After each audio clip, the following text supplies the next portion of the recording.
Hey, Chris. Chris? Do you remember us? Yes. Yes. See? Okay. I see it. I just took a moment there. You're so different. They, get a haircut every 2 months, so I just told them just to buzz pretty much everything off and all that. So. I'm trying to think, did you have a Yes. tea last time? Okay. They have like a little single blade razor, so I just kind of, like go past the stubble, you just kind of. Just do the best you can, huh? You just gotta go with that. Yeah. How are you doing? I'm okay. How about you guys? Good. Good. I did not expect to see this. That's for sure. Surprised. Yes. Well, let me put some fears aside. We're not here for what you might think we might be here for. Well, no, they didn't know what that's a computer room. I was like, I didn't know we had a computer room. Without computers. Yeah. Exactly. So you remember, I talked to you, Tammy talked to you, Dave talked to you. We're all in Colorado. And so the last time we talked to you was a different situation, right? Our investigation was open and your case was open. That's completely different now. So your case is completely closed. Nothing about what we're going to talk about today has anything to do with an open investigation. So we're not here to get more charges on you or get any statements from you that are going to jam you up anymore, right? That's all done. So all of our cases are closed and the court case is closed. So there's nothing that we're going to talk about today that's going to get you in any type of more trouble at all. And so I wanted to make sure you knew that's not why we're here. Okay. But why we are here. So the three of us work from three different agencies, right? Quite a bit different. CBI, FBI, and Frederick PD. Different goals. And the things that happened with you kind of all brought us together. And as the months have passed on, since everything happened, we just keep in touch with each other and we keep talking to each other. And we've all separately kind of said, did Chris seem unique to you? Me and Tammy have talked about this, Dave and I have talked about this. Did Chris's situation seem different to you? And we keep having that conversation. We can't quite put our finger on it, right? We think that your life leading up to all of the things that happened were very interesting to us. And for me personally, I don't know if you remember, but one of the last things you told me was, hey, Graham, I'm sorry that I started lying to you. And that stuck with me for the last couple months. It's been ringing in my head, right? I've never, ever worked a case like this where someone told me that, ever. And so as I walked away, I thought, Chris is different. Chris is a little bit unique. And so as I walked away, I thought, Chris is different. Chris is a little bit unique in that regard. So in talking with Tammy and talking with Dave, I said, what did you feel like when it all went down? When we were there, we were talking to you guys, and we all kind of, in our own different way and in our own different wording, said it all happened a bit too quick for us, right? So when we saw you last, we were talking and talking and talking about your family, about your parents, about everyone. And then the next thing you know, for me and Tammy and for Dave, all of a sudden some patrol officers came in and arrested you. And that was far quicker than we had hoped it would happen. And you understand why that happened, and we understand why that happened. But it left us with 1,000 questions that we didn't get to ask. And then even more importantly, I think it probably left you with 1,000 things that you didn't get to talk about with us. I don't know if you feel that way or not, but, and so that's why we're here today. We wanted to kind of talk to you a little bit more about everything, I think there's a lot of things that you didn't get to talk about. And so, that's why we're here. And it sticks with me that to this day, there's not one person that's told me, I saw it coming. I knew Chris was like that. I knew it. Not one person. So it's interesting to me, right? Not one. So we want to talk a little bit about that. Some of the people that we work with, your family, Shanann's family, have said, if you get to talk to Chris, would you tell him some things for me? So we have that to talk about today, and it's good. I think you'll like it. I think it will give you some closure. And so really that's why we're here. Are you available to talk to us? Definitely. Okay. All right. So off the bat, if you have any questions, just tell us. Okay. If there's something that you don't want to talk about, that's okay. We might press you a little bit. Okay, we might say, Well, do you mind if we just maybe then ask one question?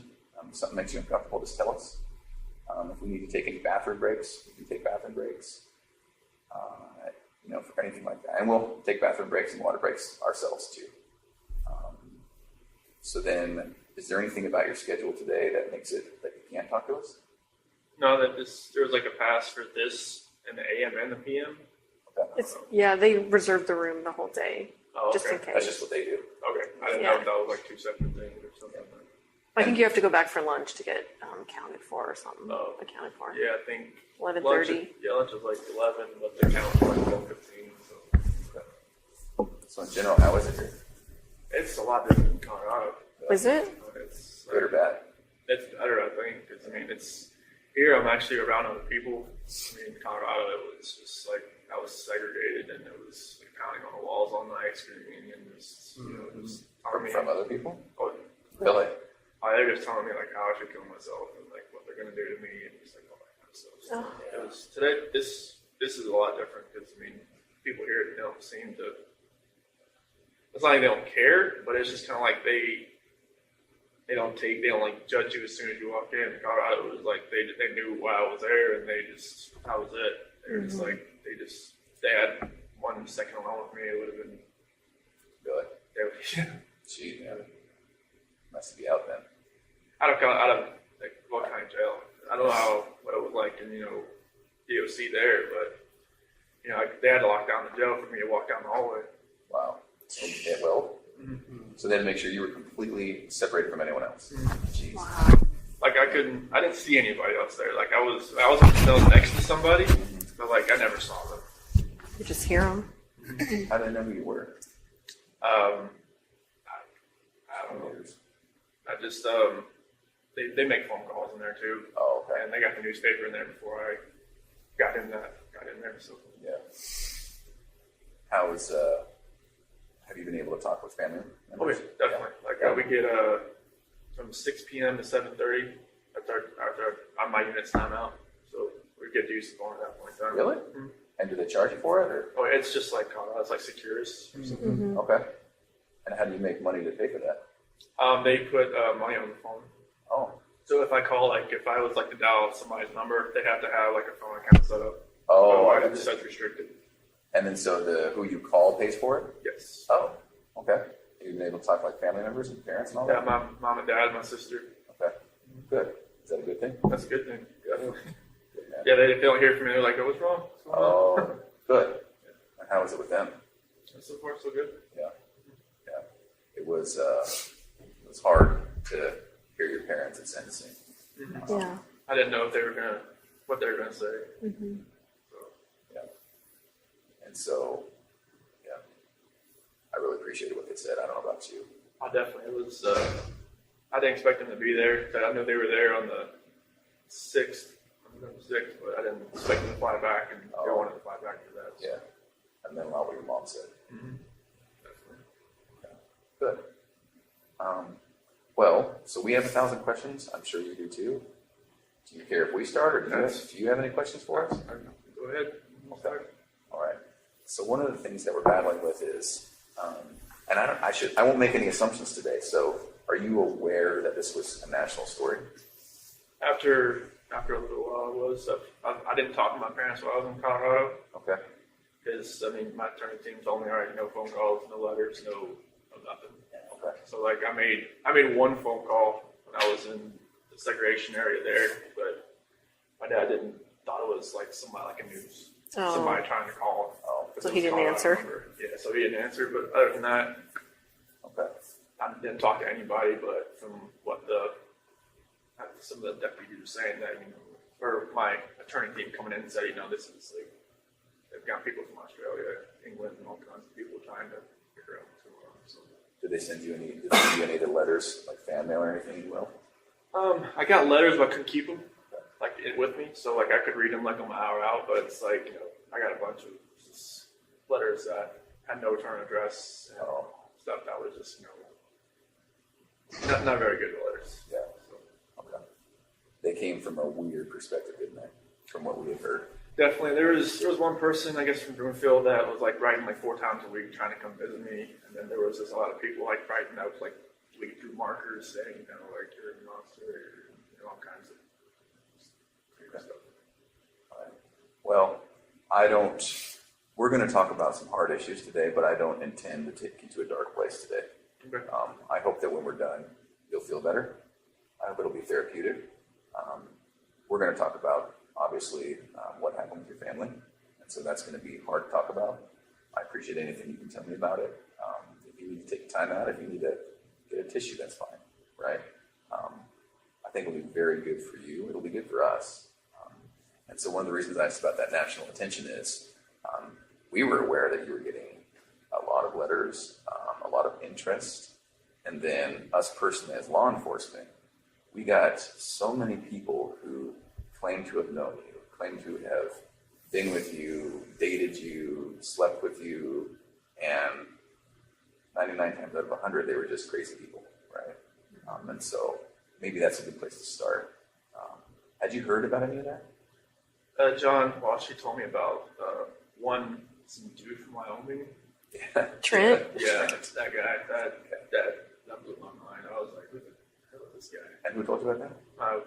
Attorney John Walsh. Oh, okay. Yeah. Do you mind if we talk about him? Graham and I interviewed him. You had to? Yes. A waste of our lives. Yes. So Trent, in summary, Trent came in and said, met you online on a dating app, had a few, casual but quick sexual encounters with you. And let me be very clear.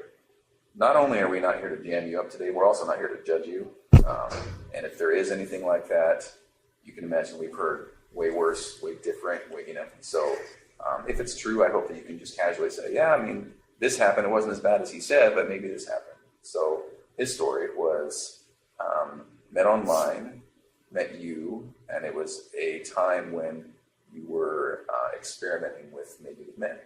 And so he said he met a couple times, met his friends, went to an apartment, had a couple of meetings in a parking lot, and then that was basically it. Any of that sound familiar? Okay. No, I never met the guy. Okay. All right. And he talked about being in your truck with your girls, like the whole 9 yards. So. Okay. All right. I've never even been to Wyoming, let alone driven up there to see someone. Yeah. And so this is maybe a weird question for you. Do you have any gay experience? No. Okay. Any interest? No. Okay. Ever had a time experimented, wondered? No. Okay. Is it possible that he found you instead of you finding him? From what John told me, to find me on like a WhatsApp. Yeah. I don't even have that app. Okay. You had my phone, so Okay. you could probably, Yeah, we know. you could probably saw what app I had. But I've never even heard of the app, but Okay. apparently, he told me, I met him through a rehab center or something. Is that what he said? No, that was another guy. Oh, okay. Yeah. Yeah. Yeah, it was totally. I had no idea. So did you see a picture of him on the news or anything? John showed me a picture of him. Okay. He was like, well, this guy. I'm like, John was kind of, making fun of you don't know him? Sure. I'm like, no. So you saw it and you were like, no way. Yeah, I was just Big like- lips. Did you see his giant Yeah, lips? I was just like, I have no clue who this guy is. And he's somewhat memorable. Yeah. If you met him or talked to him or got to know him, you might remember. He was kind of meek, Yeah. but also a little bit flamboyant. Mm-hmm. He did fake lip, or not fake lips, but injections. Uh-huh. He was very into skincare and makeup. And he mentioned that one of the times, just as a gift, you got him some skincare products. Mm-hmm. Does any of that sound familiar? No. Okay. You can imagine all the stuff we're dealing with. Okay, so that's one. Mm-hmm. Trent Bolds. There was another gal that you were dealing with. Amanda McMahon. Have you ever heard that name? No. John showed me a picture of her. Okay. Oh, you did see a picture of her too? Yeah, he had that's the same. Trees. Yeah, Does that look familiar? that's the same picture he showed me on the Okay. MSO one time. I was looking, I was like, who's that? He's like, oh, you don't know her either? Yeah. I was like, no. Yeah. He said it was a Chick-fil-A parking lot rendezvous or something. Right. And that's just not true. That's what she's claiming. Okay. Only went to one Chick-fil-A in Colorado. That was the one in Broomfield, Highway 7. Okay. That was it. Okay. Do you feel comfortable enough today to tell us if there were other people? Yeah, it was just Nicole. And that was it? Yeah, Okay. As these people have come out, for the most part, we've not given their stories much credit. They're just crazy people who want attention. And so, but when that does happen, it does make us think, there may have been others. And so Nicole was the only one. That was the only one. Was there ever like a one night stand with someone else just out of the blue and one and done? No. Okay. All right. Do you mind if we talk a little bit more about Nicole? Sure. So walk me through it, because that was one of the things we never really got to ask you about. Right, we didn't We just talk. kind of skipped on and Yeah. talked about where the girls were, but so what happened there? So it was probably around June 1st or something. That's when I first met her. And it was just like a work conversation. She messed with the gas meters that, we were out in the field. And I was messing up. And then, I took it to her like, hey, what's going on with this? Like, how do I fix it? And, after that, we just ran into each other a few times in the office. And I think it was probably the fourth time meeting. She had asked me, because like when we were talking back and forth, I would say, like we moved here from Colorado or from North Carolina and stuff like that. And then she's like, "What's all this weed stuff?" I'm like, I took out my phone and showed her a picture. Like, my girl's on the phone. It's like, "Oh, okay." She's like, "So you're doing?" I'm like, "Yeah." Like, I didn't wear a ring to work because like I said, also to get refitted after I lost all that weight. So, but You lost so much weight that your fingers lost weight? it was literally like I was out in the snow one time. I went like that, and my ring went off on the rocks. So I was panicking, trying to find out like I can't wear this anymore. But so after that, she left me alone for a couple of days, and she texted me outside in the field. And then after that, we just kept texting back and forth, and it was just just like like she used to work in a little rig out in North Dakota, I think. And we just kind of trading stories back and forth about what we did and everything. And then one day it just kind of went to a different level. And then I never thought I would ever go to that level. But she was talking about meeting up after we got back from San Diego.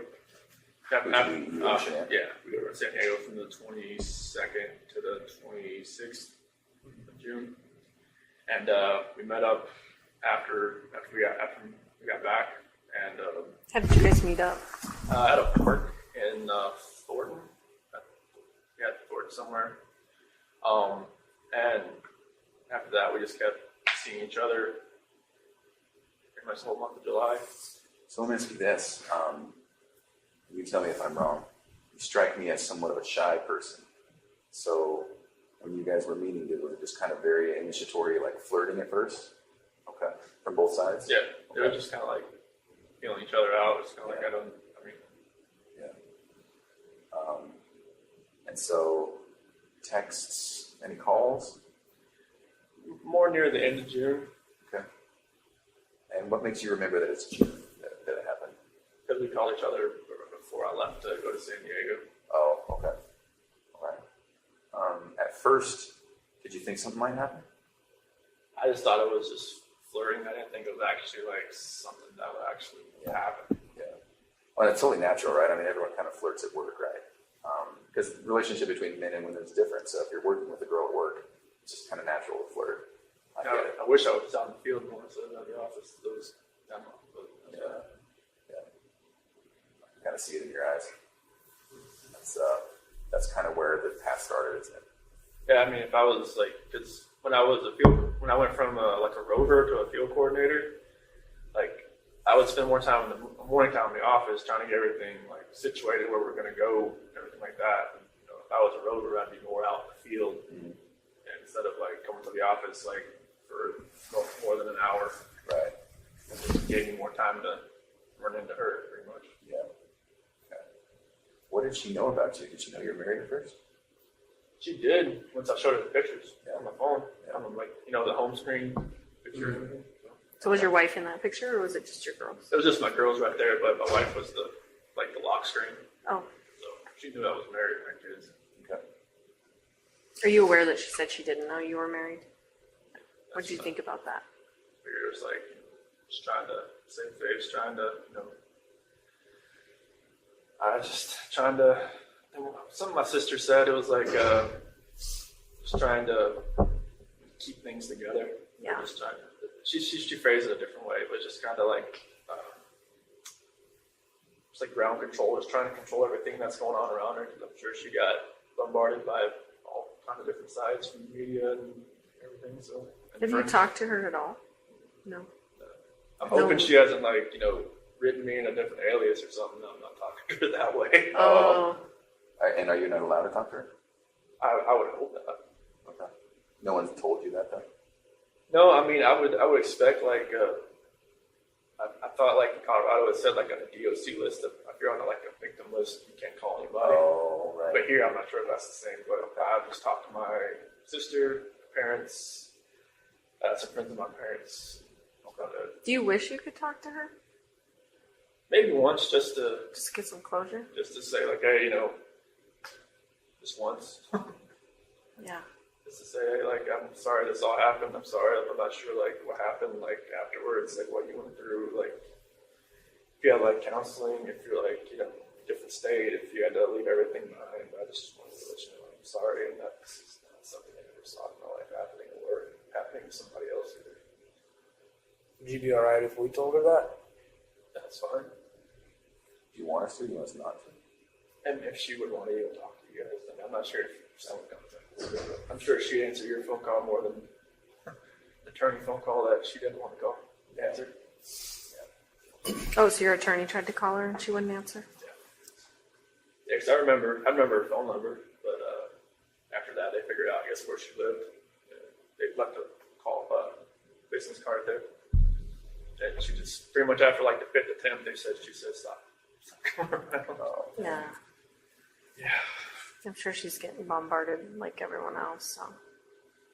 Hopefully it's calmed down since, but I'm sure I just hope she can I'm not there's normalcy for her, not since she's on the outside, but I'm hoping it can get that way at some point. I'm not sure if she had to leave Colorado or not, but I'm sure that would have been hard if she did. Mm-hmm. Shanann was her dream job, so that's one thing I always asked my attorneys is did she have to leave? Did she have to do anything at work? Because that was one thing. So she always told me that was her dream job. So. Oh, really? What did she mean? In the oil company in the dark, I was unless you're working for BP or Phillips or something. Oh, I see what you're saying. In the dark, I was Big leagues. yeah. Can I ask kind of a tough question? Did you love her? I felt like it was true. Yeah. I think so too. I think it was the same from her. Okay.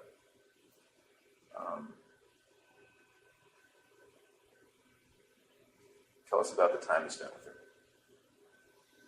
I mean, it felt like it was, I think when you say more a shy guy, it's kind of I never been perceived by anybody before. It's kind of I was the one, trying to pursue. Because when me and Shanann met, it was she was always pushing me away, kind of She was sick for a while, right? Oh yeah, she had just got diagnosed with lupus, and she was on a bunch of different medications and stuff. And, it was I guess I wasn't her type. And You weren't her type? I wasn't her type. Okay. She told me when she first, because we had met. She told you that? Yeah. You're not my type. I remember you telling me that. Yeah, it was when we first met, it was at a movie theater. And my cousin's ex-wife set us up. You were dressed like shit, weren't you? I didn't. I think that's what you told me. Yeah, I didn't know that. They weren't having any games? So she was fancy and he was in shorts and tennis shoes or something, right? Shoes and, I should have known the doorman, was in a suit. And I was just this isn't good. And, Was it at the theater? It was a fancy theater, right? It was Kinda? in Charlotte. It was called the Epicenter, and apparently they give you champagne and all kinds of stuff. Oh, this is a fancy date night theater. Yeah. Yeah. I think he Movie came. I think he came like he was going to a I was Cinemax, Like a bug. I was going to a bonfire like a or something. AMC. Like a white theater? No, it was we Movie just watched theater? a normal movie, but you can drink champagne and Yeah. have Jack and Coke inside the theater and just Yeah. sit there and just whatever. But when she first saw me, she was I should probably just turn and talk to the bartender a little more. No, I'm not. You're here to meet. But yeah, it was. I was persistent trying to pursue something. I liked her, and even on our first date, like I couldn't even eat anything really. I was just like, you know, Just so nervous. yeah, Really? yeah. She was just like, you know, chowing down. And she was like, you eat like a bird. I'm like, oh, that's funny. And she talked to my parents like, you know, months later. She was like, this guy just never ate. He's like, this guy eats like a trash disposal. Trash disposal. I was like, no, not around me. I was like, well, I was nervous. I was just like, I was always like shaking and everything. But yeah, I was always pursuing her, and then just like finally, I grew onto her. Like, you know, I would always like with her medications and stuff. I would always like she had like 8 bottles of medication, so I would always get like her day and nights and kind of like put them all in that little, you know, flip open Pill box. you know, all that kind of stuff. And you know, I would always, you know, be around her. I even went to her colonoscopy. I mean, she said after that she knew I was like kind of a keeper. It's like, you know, who goes to a colonoscopy after 3 months with somebody? Right. That's a little soon. Well, she asked if she needed that ride. I'm like, yeah. She's like, you want to go to colonoscopy with me? I'm like, sure, why not? Yeah. Like, I even sat with her while she drank that nasty stuff all day. Yeah. Oh. Yeah, Where she's in the bathroom That's a all good day? test. that clear stuff that doesn't really taste clear. Yeah, but yeah, it was. I mean, it felt like it was a great relationship. Everything was great. Now you're talking about with Kissinger? No, with No, I'm talking about Shanann. Shanann, and like the first year, you know, like, you know, my parents never. I don't know. My mom was always kind of hesitant. Why? I was the baby, I guess. I never, you know, because I never had a girlfriend in high school, so it's kind of like she never like really saw me like. Oh, interesting. So she's kind of watching her baby walk out a little bit. Yeah, because when I turned 18, I graduated. I never moved back Okay. at home. So my How sister old- moved back and forth all the time. So How old were you when you met Shanann? I was 25. It was 2010. So Okay. So no serious girlfriends before that? nothing more than like 6 months or so. Yeah, there was some girls here and there, but just nothing more than like, you know, the last girlfriend I had before Shanann, she was just actually got divorced, and I should never did that. But it was more of like I was kind of like helping her get through her divorce. It seemed like she went on to somebody else. I'm like, oh, nice to know. You're the rebound guy? A rebound guy. Pretty much, but you know, Good that's how it goes. Would you say that in your relationships with women, it seems to me, and you tell me if I'm wrong, it seems to me like you're attracted to maybe a more dominant personality? It seemed like it because I'm more of the just reserved. I mean, I just kind of like go with the flow type. Yeah. And like Stan usually made all the decisions. It seemed like so. I get that. I'm the same. Yeah. I don't know what it is. Yeah. I don't think that's right with you, but So then, and I know it's hard to keep bouncing back and forth, but and one of the reasons we're here is we just keep telling ourselves, Chris just does not fit the mold. Chris does not. no. Like it just blows us away what happened, right? And so we will do a little bit of bouncing back and forth, and that's really just to get to know you a little bit better because we never really got that chance, did we? We were Met you talking. twice. Yeah. Met you once. Yeah. Probably like three. Well, you remember 3 or 4 times probably. So then do you call her Nikki or Nicole? I would call her Nikki. Okay. I know there's so many Nikki's and Nicoles in this. Right, there is. That's I got confused. So we'll call her Nikki. Okay. So then with Nikki, was it different? It just seemed like I was more in control. It seemed like, and that never happened. Like she'd actually like ask me like my opinion on a lot of things, and just like what I wanted to do, and just kind of like, okay, It was new, wasn't it? very new. Oh, that's fascinating to me. And so did it feel more like an equal partnership or? It seemed like it. Yeah. Okay.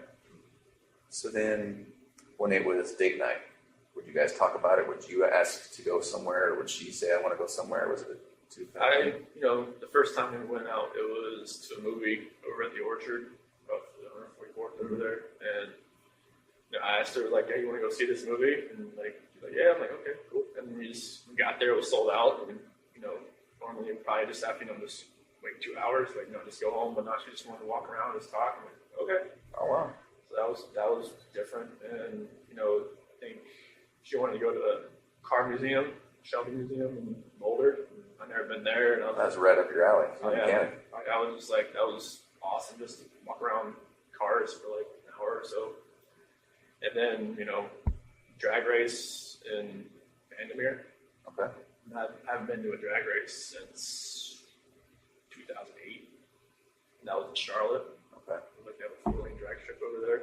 This like the NHRA, the Top Fuel and fun car stuff. Like me and my dad used to grow up. And just go there like all the time.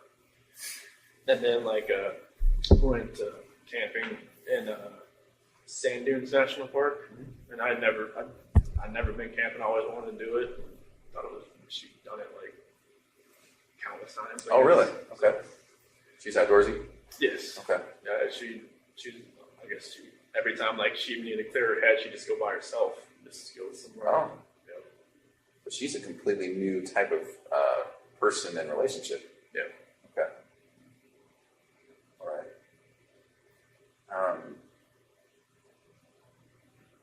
What were you thinking this whole time? Like, in the back of your head? In the back of my head, I was just telling myself, "What are you doing?"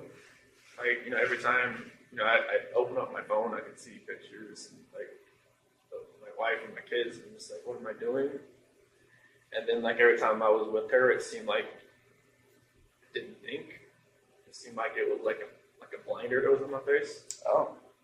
And it was like every time I look back on it, like like I have pictures of my wife and kids and myself, and like every night, or every morning, every night, I just talk to them, say like I have like this book I used to read for Cece, and I remember that book, so I read that to them like every night, and like there's some scripture and stuff that I read to them, so I just try to think back, like I wish this never happened.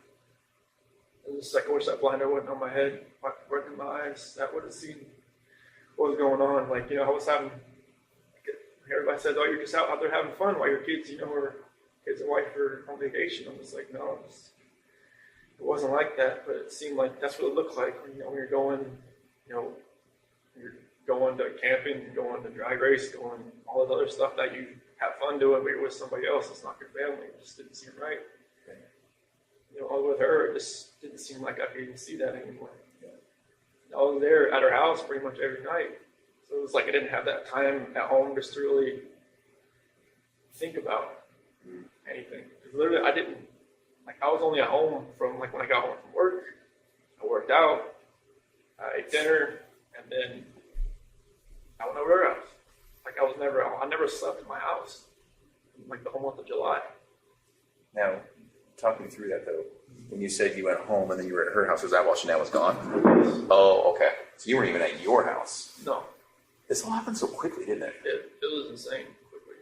I didn't, she even told me, she was never, in a normal relationship, she would never have somebody over at her house, more than, once or twice a week, but she felt like she wanted me over there. Yeah. She said she felt comfortable over there. Yeah. So it was just, that's what was different. She wanted me over there. But I just wish that all that would just go away. I just wish I know it's hard. I know it's wrong to say I wish I'd never met somebody, but I wish I'd maybe met her at work and then just kept it that way. I think if we had a time machine, I don't think this would happen again. Because some people, when this happens, you're like, well, if it wasn't this time, it would have been next time, or it would have been the next time. It just wouldn't have happened with you, would it? And it happened so quickly that you tell me if I'm wrong. You're not the type of guy to take control sometimes when you need to. Yeah, it seems like that's just what happened. Yeah, I didn't take control of the situation. It was like the situation controlled me. Right, it just happened. No, I get that, man. I'm somewhat passive myself, and it's like, there's situations where I'm like, well, why did I let that keep going? Yeah, I don't know why. It was like a roller coaster ride that I just kept punching and taking on, and I just never picked it up. Yeah. Can we talk about the hardest subject? So when we were talking, the last time we talked, the last thing we talked about was where the girls were, but we never really got to talk about that night. So what happened? So So nothing really happened that night. It was in the morning. Okay. It was, me and Shanann, she got home like at 2 o'clock. And, I felt her get into bed. And I just felt like I didn't really, I just made sure I looked at my phone at 2 o'clock and make sure she's okay, she's in there. And I could kind of feel her kind of stirring around a little bit. And I just had a feeling that she knew like what was going on. I mean, obviously, I didn't use like an NRCO gift card, that I'd gotten. I'd used my actual credit card, and I kind of just felt like something. She knew what was going on, and she started rubbing her hand on me, and we ended up having sex. But I guess that was more like a test. Oh, I would have thought. interesting. Okay. That makes Yeah, sense. because when we talked, when I woke up later on in the morning, I pretty much, told her, I didn't think it was going to work anymore. And she was like, what happened? What was last night? I figured that's what the test after I've gone through everything in my head. That makes sense. And she just told me, to get off of her. And she's like, I knew there was somebody else. I knew there was somebody else. I knew there was somebody else. I couldn't just say, yes, there is somebody else. But then she's like, you're never going to see the kids again. You're never going to see them again. Get off me. Don't hurt me. And then Is that what you said? so that was good. Like when I climbed in bed, that was pretty much like on top, pretty much like straddling her kind of deal. Okay. And she thought I was gonna hurt her or hurt the baby or something. So because she knew that something had happened. She thought I was just trying to just check out or something. So, and that's when that happened. I know it's hard, but do you mind if we talk just a tiny bit deeper about that? So she comes home, she touches you, you guys have sex. It seems like she's doing her test, which I understand. It sounds like you do too. I'm sure, Nikki Cole Atkinson or Cassie probably told her, That's what I was thinking, right? They talked about it during that whole weekend. more than likely. That's my parents told me there was going through text messages. It's all pretty much they all kind of just told her it's with somebody else type of deal. Yeah. And she spent a lot of time with the gals. That's what they did probably all weekend is talk about it, give her advice. I think that's what we found, right? Yeah. Okay. So she comes home. You guys have sex. And then did you fall asleep between then and going to work? Yes. Okay. So then at some point, does she wake you up or is it you waking up for work? Not a lot more. Oh, okay. And you're going to work out. Mhm. But then that's when she started wanted to talk more. And she was pretty mad. Yeah. It was. I had already kind of knew that. Using that credit card, it was. Was that intentional? Yeah. I had no other way to do it. Oh, I used because I got these Antarctica gift cards from doing good stuff at work and stuff Yeah. like that, and I'd use them all. oh. Was part of you just screw it, whatever, I don't care. I'm using this card. Part of me just wants to say, Nikki, can you pay for this? But I don't know. Yeah. Even I think my attorney said she even noticed I used a different card, like a blue card. Oh, Maybe she thought, I felt comfortable enough just using a normal bank account or something. But I told her I was going to Rocky. I told you I was going to Rocky. Yeah. It felt like looking back at everything, just reading the scripture more and more now, I can see God gave me opportunities to get out. Even my friend Jeremy Lindstrom, he even invited me because it was his daughter that came and watched the kids on that Saturday night. And he was like, hey, you said we're going to a Rocky game. You want to go to me with the Bronco game and watch the Arizona Cardinals? In my mind, it was go. Just say, hey, I can't find a babysitter. Nikki. Yeah. And maybe that would have been a light switch in my head goes off, light switch in her head goes off, maybe it just goes different directions. that was kind of like my last like opportunity to kind of get out. It seems like 'cause, I wish I would have said, yeah, let's go. Yeah. And I think that would have just put me on a different trajectory.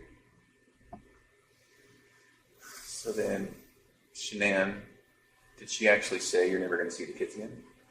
She said that to me before. Yeah. That's kind of hard to hear. Yeah, because she'd said to me before she went to Arizona. Because like I wasn't really sleeping in the bedroom, I was sleeping on the couch or in the basement bed or something, and like she had slammed the door. You're never gonna see the kids again. So, yeah. Did she get fiery like that? Only once in our entire relationship I've ever seen her that way. Yeah. And that was a time before, or was that on the night that happened? No, it was probably back in North Carolina. Oh. It was just like one of those. It was just a fiery argument that I never raised my voice to her or anything, and like I just got mad and I slammed the door, and she's like, I'm like, should have slammed the door.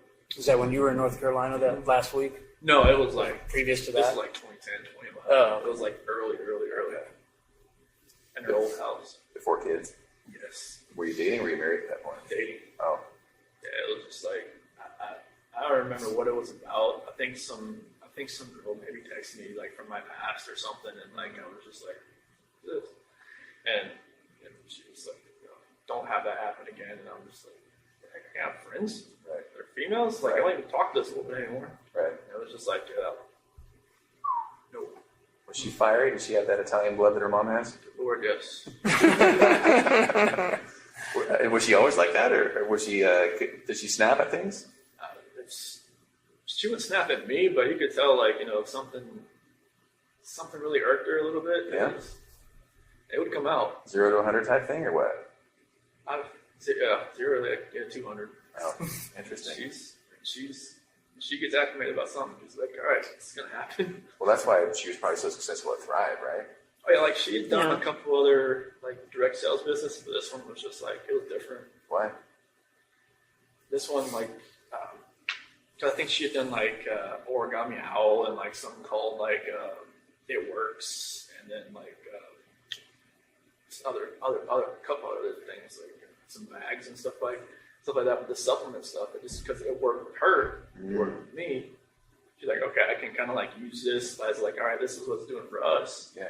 And then like after a little while, like she could see how like people are above her, how it was helping them, and then it was just like trickle down effect.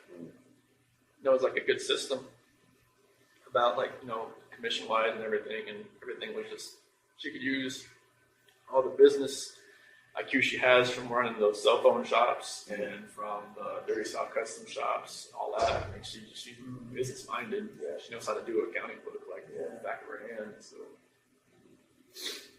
it all just like fell into place with all that. So then on that night,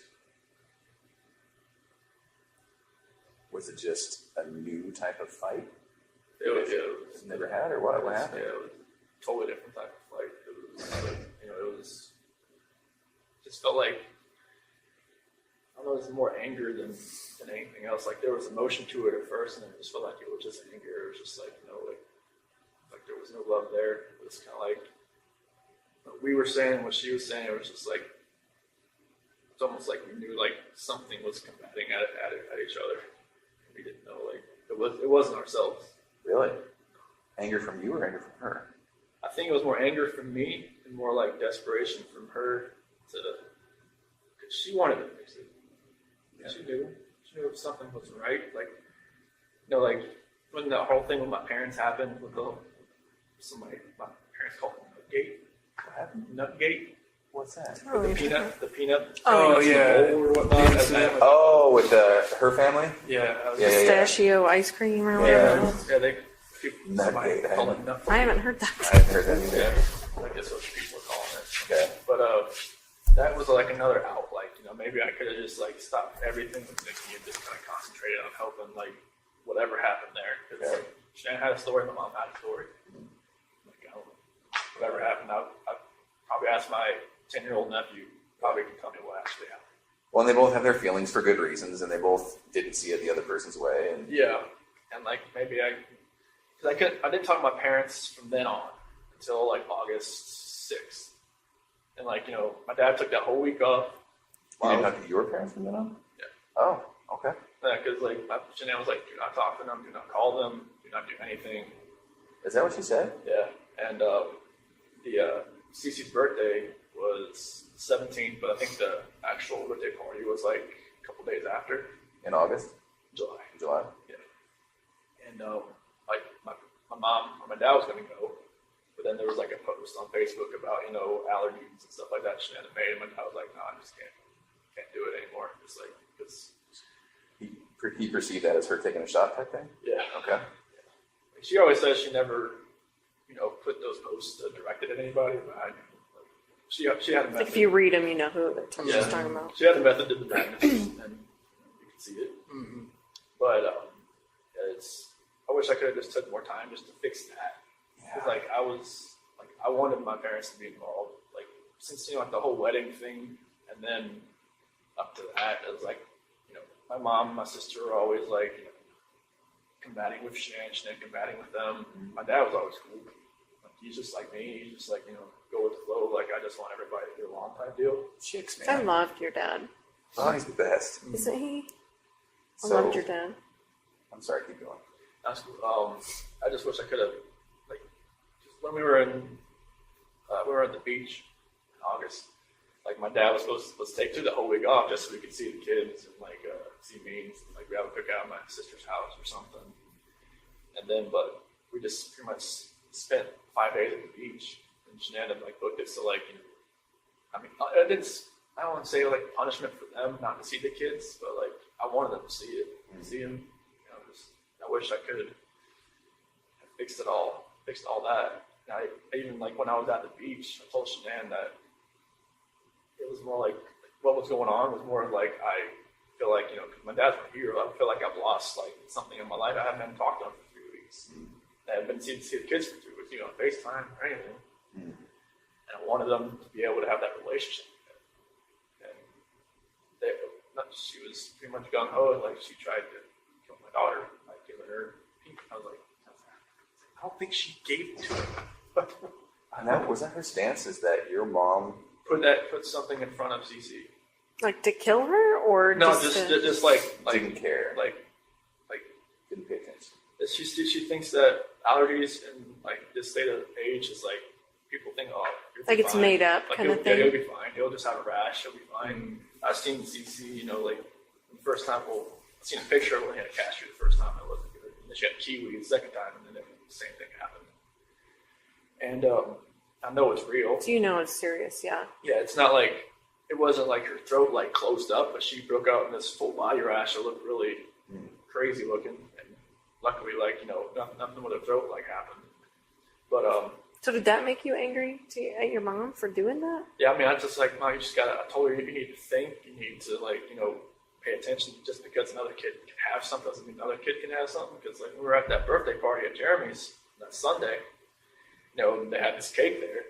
Like Bella wanted it so bad. I'm like, can't give that to her because Cece can't have it. She was like, okay. And all the other kids were like, they can't have the cake. Like I just kind of took them off and gave them some like one of those frozen pops or something. But it's just like she had to learn that just because one kid can have something, then there's another kid that can't have it for a legitimate reason. Like she couldn't have done it, but that's the kind of talk I had with her. When Shanann called me, I think it was maybe like middle of July or something when she told me all this had happened. That's when I called my mom and talked to them for a while, and then they're just like, they just couldn't deal with her anymore. Shanann just kind of like, they like flipped out. And my nephew told Bella to go hide behind the curtain because I don't think your mom was going to let you come over here again or something like that. Oh. So it got heated. Oh, it was bad. Really? Yeah, it was like a last straw between them, I think. Like in the same room or over the phone? No, they were at They were my really mom's heated. house. Yeah, but Cece and Bella and my niece and nephew were there. Okay.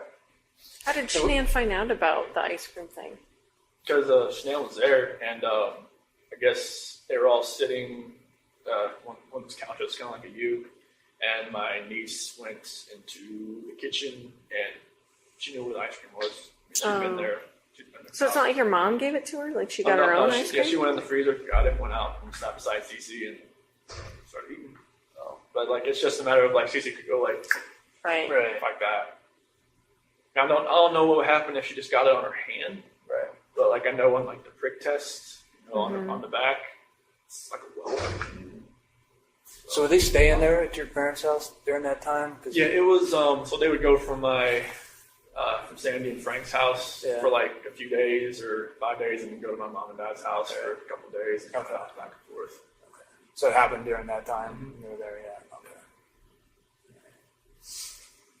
So there were so many things that happened, weren't there? That just were little tiny ingredients to this recipe. Nothing like It's nuts, Chris. I mean, it's just so many things just didn't go your way.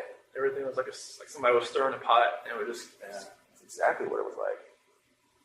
So then, I know I keep bringing it up. Can you walk me through just the last few minutes before Shanann died?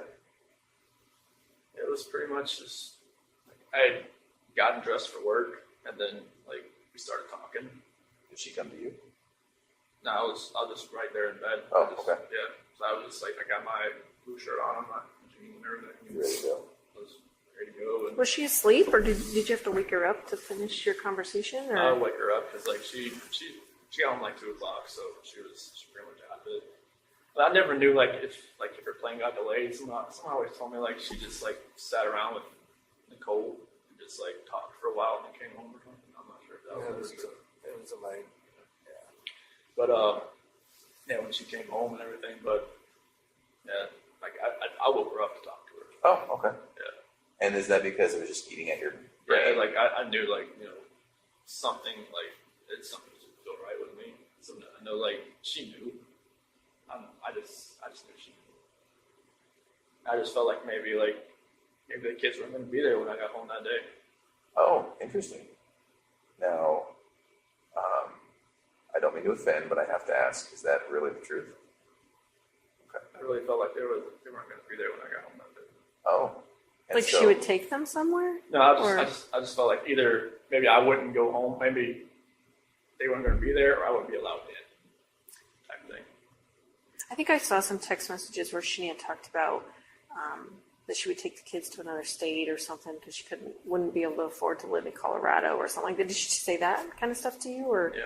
what did she say about that? She said she couldn't afford to live in Colorado on her own, and that I told her like, well, drive. I mean, she pretty much makes the same amount I do. Yeah. But she said she wouldn't want to try, just because Colorado the price of living there was a lot higher than North Carolina. And just so I'm clear, you thought maybe in your mind, you thought maybe she would take the kids somewhere else or like lock you out of the house or. Or just like I wouldn't want to make a scene like trying like pound on the door trying to get in or anything like that. But, like, I just felt like that was what I did on Sunday. It was kind of like or Saturday night was kind of like the last straw. Kind of like going out with somebody and using an actual bank account card and just like not trying to hide it at all.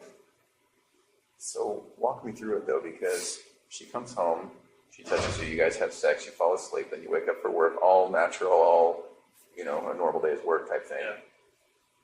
What was it that made you think, I just can't do this anymore, I have to talk to her? It was eating away at me. Like I Yeah. knew like something. I knew everything that I did. Like I know like when I was with Nikki, it was different. Like I wasn't even like in the realm of I'm a dad, I'm a husband type thing. Oh, And then like I was saying, when I'm never at home, like sleeping in my own bed, like I have no like concept of that anymore. interesting. 'Cause it So was in your kinda- mind and heart, you can have moved on. Like it kind of felt like if I wasn't at home, like I didn't think about it almost. Cause like if I wasn't sleeping on my own, like I think there was at one point, like Nikki had gone to the mountains with her friends for like a few days, like into June, first part of July. And then like, that part, obviously I was at home, but like from that whole month of July on, it was like, I was never at home. Like I never had all those reminders around me. I never had, like every time my wife would call me, I would be at Nikki's house. Oh, while she was in North Carolina? Yeah. Okay. And I would like, walk outside and talk to her, like when I was next to the car or something like that. But I would never be at home looking like, have all these pictures around me, just being in the same bed, seeing my kids in bed, seeing everything that, that we've built for the last 6 years. And so, did you just want to once and for all get it out in the open? I just wanted to just tell her how I was feeling at that point in time. Like, I didn't feel like me and her were compatible anymore. Yeah. Honestly, I didn't feel like that because what was going on with Nikki, it was new. It was new. Right, absolutely. Anything that's new always feels better than the old. Yes. You were probably bitten by the love bug.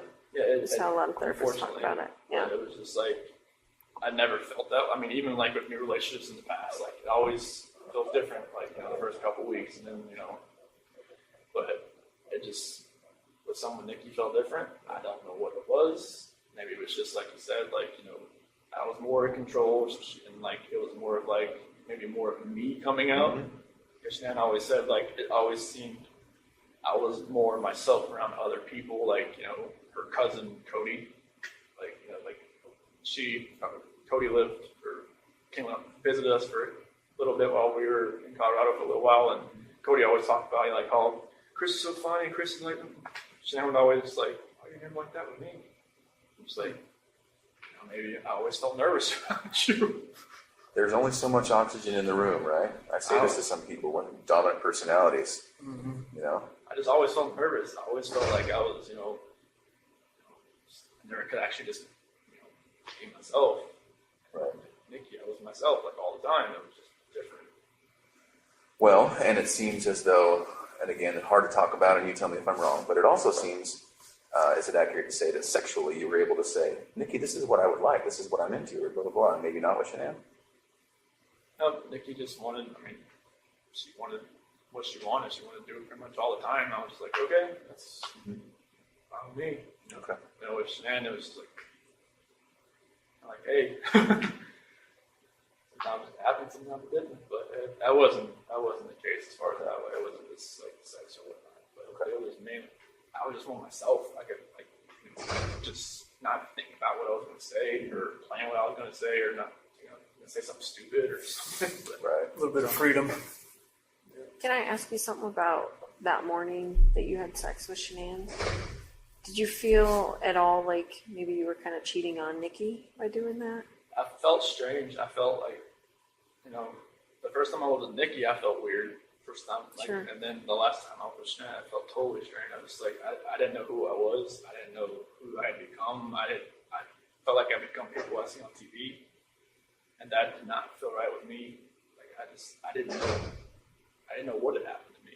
So Nikki even asked me, like, have you done this before? Have you go straight away? I'm like, I've never even thought about it. It's like, what's different? It's like, I guess it's just you that's different because I've just never actually, like, I've seen girls smile at me before. I've never done anything about it with her. It was just like, it's like she had a leash on me and she tugged me away. As soon as she walked, I'm like, heck, what's going on? So. Well, and Tammy brings up a very good point. I wonder if that last time with Shanann having sex had somewhat of a role in you thinking, Like a trigger? I got to do something, I got to say something, we got to have a talk, something's got to change. Is that accurate? Yeah, I felt like it was like maybe like a trigger point or something like you hit the push button on a bomb and it just blows up. Right. Just something in my head was just like something was irking. Just like I had to say something. Okay. So then exactly what did you say and what happened? So when I woke her up and it's like, hey, we just gotta talk. Okay. And I told her, I don't feel compatible. I don't feel like this is gonna work. I just, I don't wanna, like, can we cancel the trip to Aspen? And she had booked a trip that week to go to some like mystery 4-star luxury hotel or something. Just the two of you or the whole family? Just me and her. Okay. And she had Amanda Fair, couldn't watch the kids that weekend or something. Okay. And I was just like, can we cancel that? Can we like do something? Like, from what I remember, I even said, can we move to Brighton just to get away from like this house? Oh. But like, I'm not sure if that was like in the beginning or the end of part of the conversation or whatnot. I conversation went so many different ways. Like they had gone from like staying together to not staying together to just like all of the above. Okay. So this is half an hour, what? Definitely not more than half an hour. I don't think. Okay. I don't think. Are you crying? Is she crying? It's back and forth. It's like, you know, she's got, you know, mascara. She didn't wash her face when she got home. She had makeup on still, so mascara was running all over her and stuff like that. And yeah, it was nothing about that conference. I just wish I could take all of it back. Just the whole Nikki thing back, everything. But So then when did it turn? as far as that conversation, it's at the end when I was telling her, like, I told her I didn't love her anymore. That's when it happened. What happened? She told me to get off her, and then I put my hands on her. Okay. Did you say she said something like that you were hurting the baby or something? That was before that, because when I was straddling her, it was kind of like around her waist type deal. Why did you get on her like that?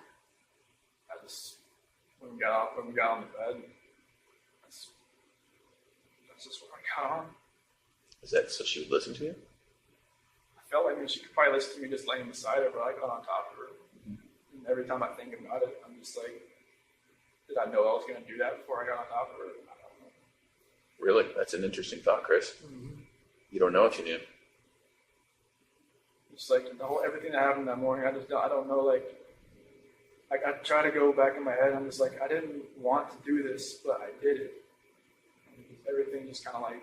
Felt like you had to? It just felt like it was. I don't even want to say it felt like I had to. It just felt like there was already something in my mind that was implanted that I was going to do it, and I woke up that morning and it was going to happen, and I had no control of it. You never thought about it before? It was just like, I don't want, like when, like you said, like in the sentencing hearing, that prosecutor said it takes 2 to 4 minutes for something like that to happen.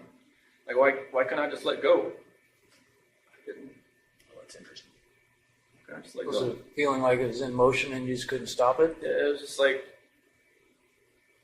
I don't even want to know what she saw when she looked back at me, honestly. Did you look at her? What was she doing? She wasn't fighting. Why do you think she wasn't fighting? Maybe she was praying. Maybe she was just.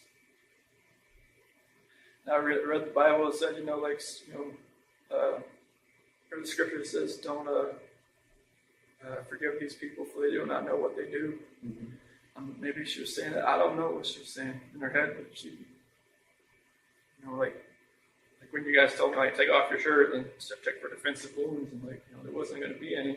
She didn't fight. I don't know why. Like she didn't grab. Could she grab your arms, or were her arms pinned down, or? Not that I remember. I don't think so. I mean, I don't think like I moved to where my knees were around her arms or anything. But it was just kind of like when I got on top of her, we started talking. That was it. It's kind of like in my head, or like in the back of my head, that was going to happen. And just like at the end of the conversation, it was just like, that's what happened. I just wish I could have let go. Did it seem like it was that long? 2 to 4 minutes? How long did it seem for you? Almost kind of felt like it was longer almost, because it felt like time was standing still. It's kind of like I just saw my life just disappearing before my eyes, but it just like I couldn't let go. It was like somebody else, like if you picture somebody else around you, holding your hands, holding you, keep you from not letting go.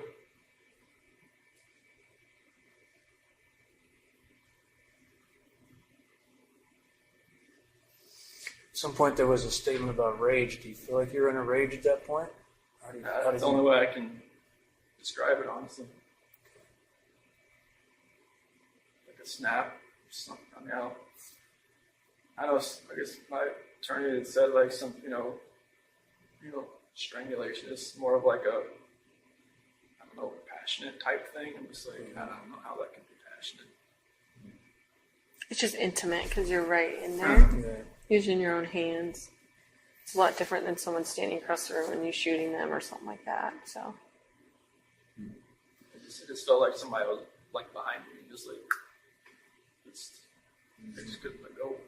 It's interesting to me because there was a lot of things in your life that were like that, right? Where you're just like, maybe felt out of control, or maybe felt like, I don't know why I couldn't take a step back, or, like even when you said, when your buddy was like, let's go to the football game, you wanted to say yes, you just couldn't. Yeah, I wanted to. Like, I haven't been to a football game since North Carolina, so I was just like, yeah, sure. Like, I wanted to say that. Yeah. I wanted to just text him, hey, babysitter fell through, can't go. So, then what?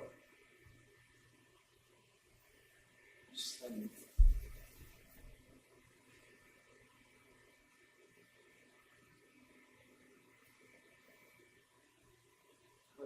after Shanann was once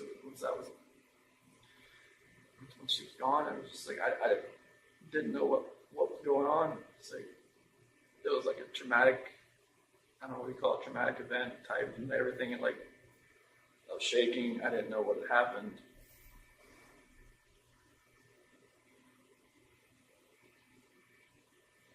I didn't know what to do. I didn't know what I had done. I still wasn't in that right state of mind. I don't think like I was in control of what I could think or what I could do at that point in time. Like most people say, like, why don't you just call 911? Why? It's like, unless you're in that situation, you don't know. You don't know what you would have done. It's easy to play Monday morning quarterback. Mm-hmm. I agree with that. Like I said, if somebody shoots somebody, you don't know what they was going through their mind at that point in time. Mm-hmm. You don't know what you'd have done. So what happened next? Is that what happened? Bella came in. What she said? Oh, fine. Did she hear something? Is that what she? Obviously, I think. Okay. What'd you tell me? Mommy don't feel good. And then, did that happen with Bella right in that room? Not in front of her. What happened? She walked in as, she's talking about she was sleeping. Mm-hmm. Did you take her back to her room? Put Shanann in that sheet that you found in sight. Okay. And what? Carried her downstairs, backed my truck up. At that point, were the girls still there? Okay. So then Shanann's in the truck. Then went back to the house. Got everybody back in the truck. Was Bella first or was Cece first? In the truck? Yeah, I'm sorry. So Shanann was first. And then Bella was next. Was Bella alive when you guys got in the truck? Oh, okay. What happened? I woke back up. Okay.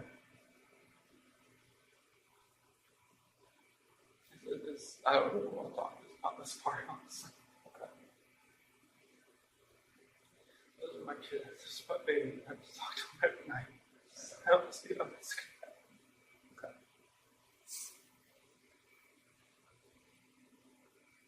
Every time I see pictures of them, I don't know how this could have happened.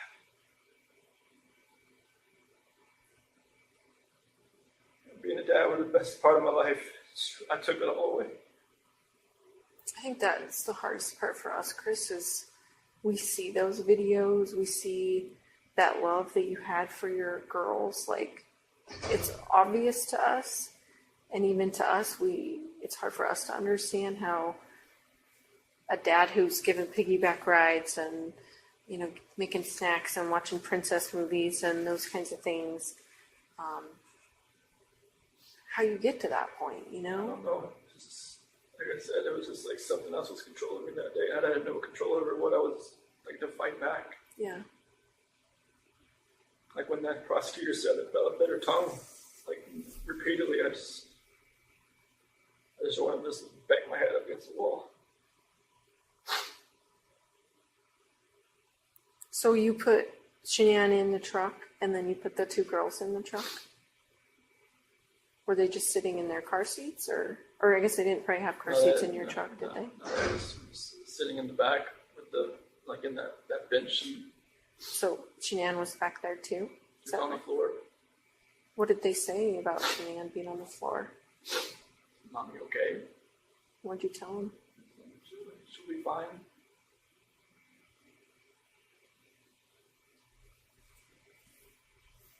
Did you have their stuff with them, like their toys and their blankets and stuff? They had something with them that they carried. One of them, I think, CC and Bella had like a blanket or something with them, like a pink blanket or. What about the dog? I think one of them had a dog, right? That talked or dog. Yeah, Cece. yeah, one of them had like a little barking dog. Was that with you too? Do you know? I think it was. Try to. It's hard to remember. Like if Yeah. they had like the big blanket, small blanket. So, I think I saw on the video that you put a gas can or something in the back of your truck. Is that right? Did you have different plans when you put that in there? I don't know what was going through my head. I felt like maybe I could just get rid of myself at the same time if I was doing all this, honestly. Yeah. Did you think about that? What'd you think about that? I didn't feel like I deserved to live after what had happened.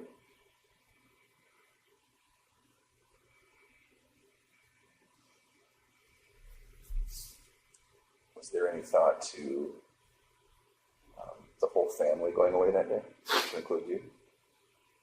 After everything happened, I definitely thought. Yeah. See, it's interesting to me. We had all kind of wondered if there was a point when you were all together, and if you were all going to pass together. That to me makes sense, because that's, even though it sounds crazy, that's what a family man does, right? Family man doesn't do what he did. No, I know.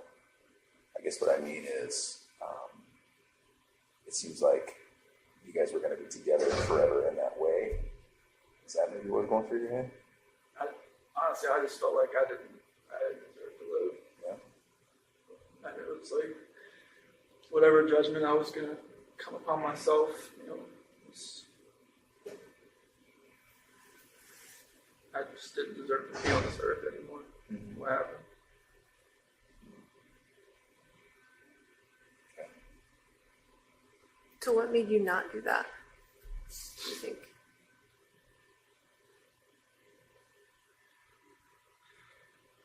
I don't know if it was just more of like because with the site, maybe it was just more of like I would have hurt more people than just me and everybody else. Like I know there was other people out there, not like at the site, but other people like maybe out in the area. Like I didn't want something like on the site to catch fire and blow up, and then other people around would get hurt in the same. So you were thinking initially about starting a fire out there or an explosion or something, or? Just no, not for that. Just like maybe I could just take care of myself and not like that. Wow. Gasoline. That's the only thing you do. I mean, I don't have a gun. I don't have anything like that. It's not like you can just commit suicide that way. But So it's just like, to blow yourself up? I mean, it was just. I wasn't thinking. Yeah. I don't. Yeah. It was. I mean, I don't have weapons. I've never hunted before in my life. I don't know what. I mean, nothing was right that morning. Yeah. I remember you kept telling me that. You kept saying, I didn't know what I was doing, Tammy. I didn't know. Like, Yeah, when you asked I me about remember, the sheet, like, what were you doing? Like, I don't know what I was doing. yeah. I think you were just like in automatic mode, or it seemed like. So did you drive straight out there?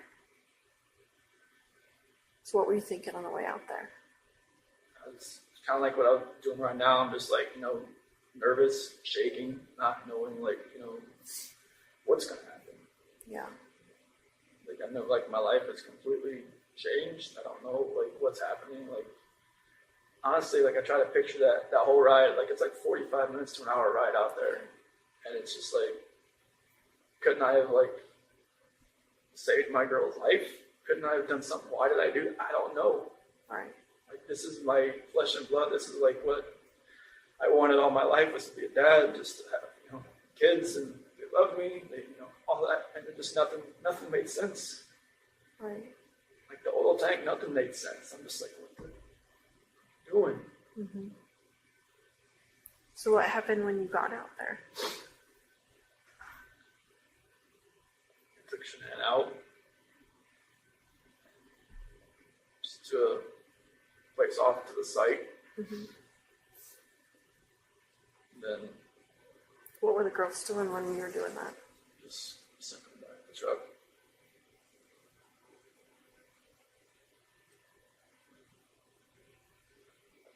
And then what happened after that?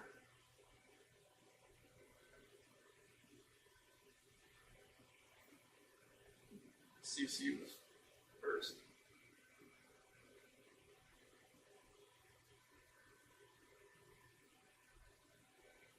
She did have a blanket. She had a blue blanket.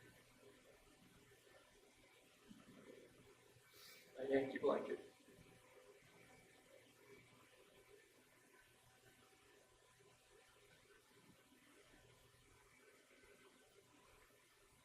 So was she alive when she went into the oil tank? No. I put the blanket over her head. And that's how she passed. Couldn't breathe. I put the blanket over her head. I didn't want to. No.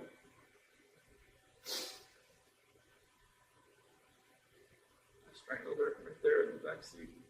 Okay. What was Bella doing? She's sitting right beside her. Did she understand? Did she know what was going on? She didn't say anything.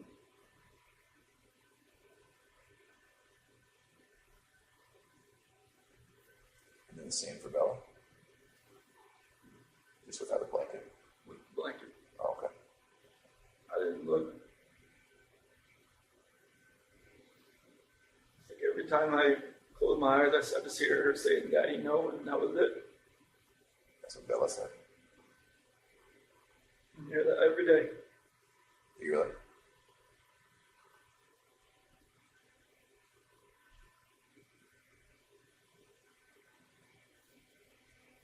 I'm sorry, man. Sorry doesn't take anything back that I did. I know. Is it possible that in your mind you didn't want them to suffer throughout their life? Was this like a mercy thing? I mean, you can say that like after the fact, but it was just like, I don't. You didn't feel like that during it? I just didn't. It felt like it was just like an anger with Shanann, with everything, that I was just taking it out on everybody that was in front of me that morning. Yeah.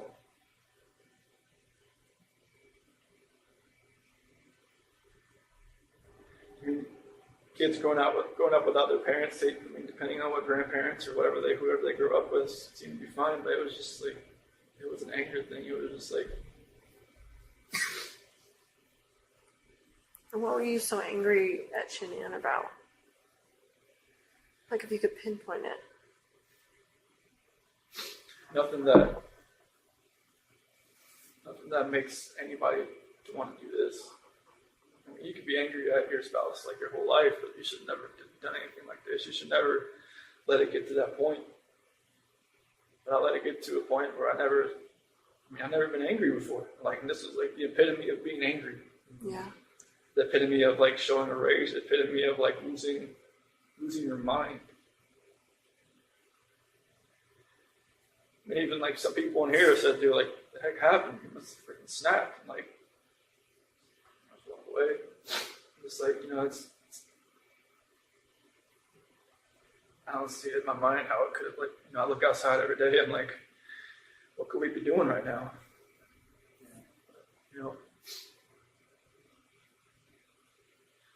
Right now I'd have a 5-year-old, a 3-year-old, and more than likely a 1-month-old son. And a beautiful wife. And just like, right now it's just me.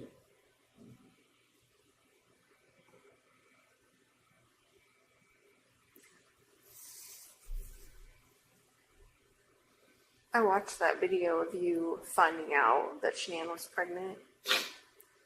Don't seem excited. You seem like kind of in shock Scared. and yeah, like, oh fuck.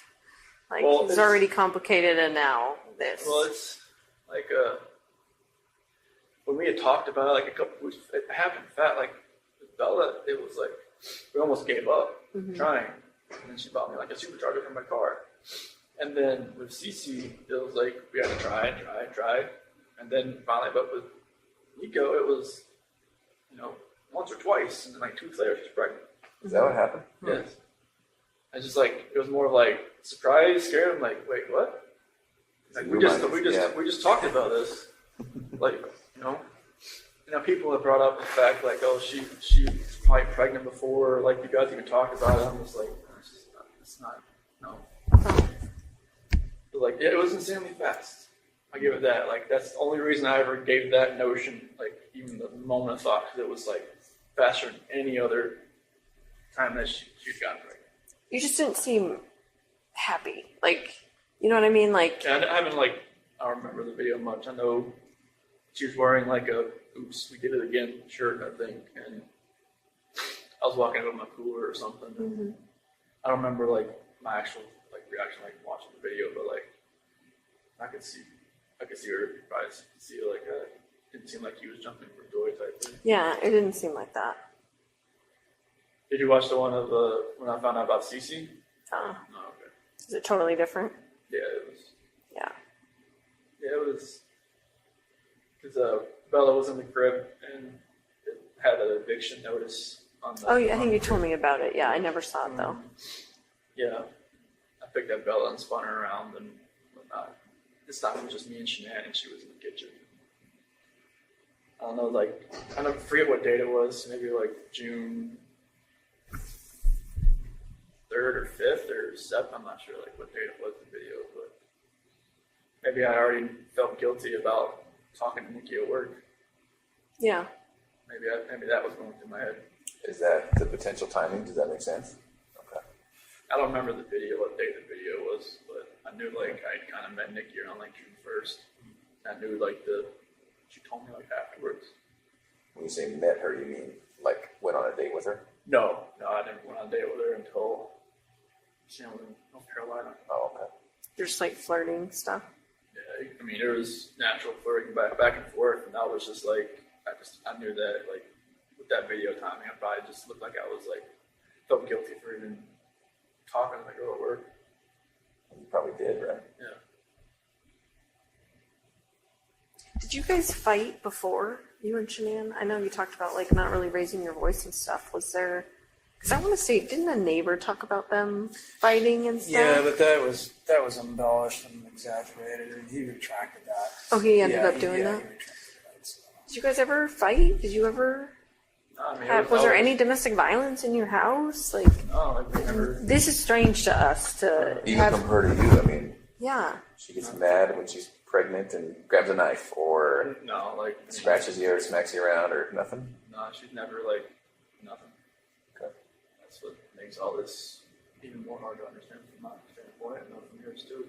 Yeah. Did she ever belittle you at all? Did you ever feel that way, maybe? Was that? Did she ever make you feel like she belittled you, or you felt belittled by her? I mean, there's always points like in a marriage where like the dominant person like takes control of Sure. everything, but like I was just my whole life I just kind of went with the flow. Like I never like put myself in the center of attention. I didn't want to be. Yeah. I just wanted to be in the back row. Mm-hmm. So I mean, if she did belittle me, I couldn't pick an exact point or time. She never really felt that way, right? No, I mean, I always knew I was like, the introvert, and she was she took control of most situations. Like when people came over, like I knew what my role was. Yeah. Like I watch videos of like cooking, or she'd make like tower balls, or or like protein balls, or whatever. Yeah. You just don't seem like you want to be in those videos. No. Like I feel like you were being forced to be in those videos. And correct me if I'm wrong, but Yeah, that's what it seemed like to me. I hated being in videos. I mean, I did it for her because Right. it was for her business and Sure. stuff. But like it was, hated just being out Yeah. for everybody to see. That's why like the whole like the gender reveal thing, I was just like, I didn't want it to be like some live Facebook video. I'm just like, no. Yeah. But like I never wanted to be out there. Yeah. I know I'm like, Well, even when she was, because we talk about this a lot, Tammy and I and Dave, even when it was, I think it was Florida on some Lavelle or Thrive thing, and she's like, here we are, and it's all expenses paid, and I was like, I remember looking at you and thinking, like, he is not into this video right now. No, you don't look into any of the videos, I'll be honest with you. I wouldn't be either. Yeah. That's not me. yeah, I get it. I don't I mean, know. I remember you talking about, like, she would even post stuff for you. Like, Oh, yeah. because you're technically a salesman, too, of Yeah, I was- Lavelle, of Thrive. That's, like she put me underneath her, and that like anything, like any of my friends or stuff, like anything I do would help her. Right. So it was just, I would send her pictures. Like should I take a picture with your patch? I'm like, okay, send it to her, and then she'd make a post about it. She was like, oh, you need to take more control over like your business and stuff. I'm just like, I don't know what to talk about. Right. Like if I wanted to talk to somebody at the mall or at the pool or somebody about this, I just stumble all over my words and just like they'd be like, okay, bye. But no, Yeah. I'm not a salesman. I mean, she could sell everything you're wearing back to you, Right. and you wouldn't even know it. Like, wait, I just paid $20 for Right. this shirt. I paid $20 for it. Yeah, those videos were not me. I did it just to support her. Like she would always say, "Oh, Could you tell her no? Could you say, I don't want to be in that video? Or was that an option? Probably not an option. I mean, it's like, she would have been like, oh, why, this is to, help our family. This is for, to help this and that, So I couldn't have told her no. I mean, it would have made her mad. I would have been like, no. I wouldn't want to start that just because it's for the business, it's for the family. I was just going to try to help out wherever I can. Right. Did that actually make money? Mm-hmm. So not only just more sales, but it actually put money in your guys' pocket.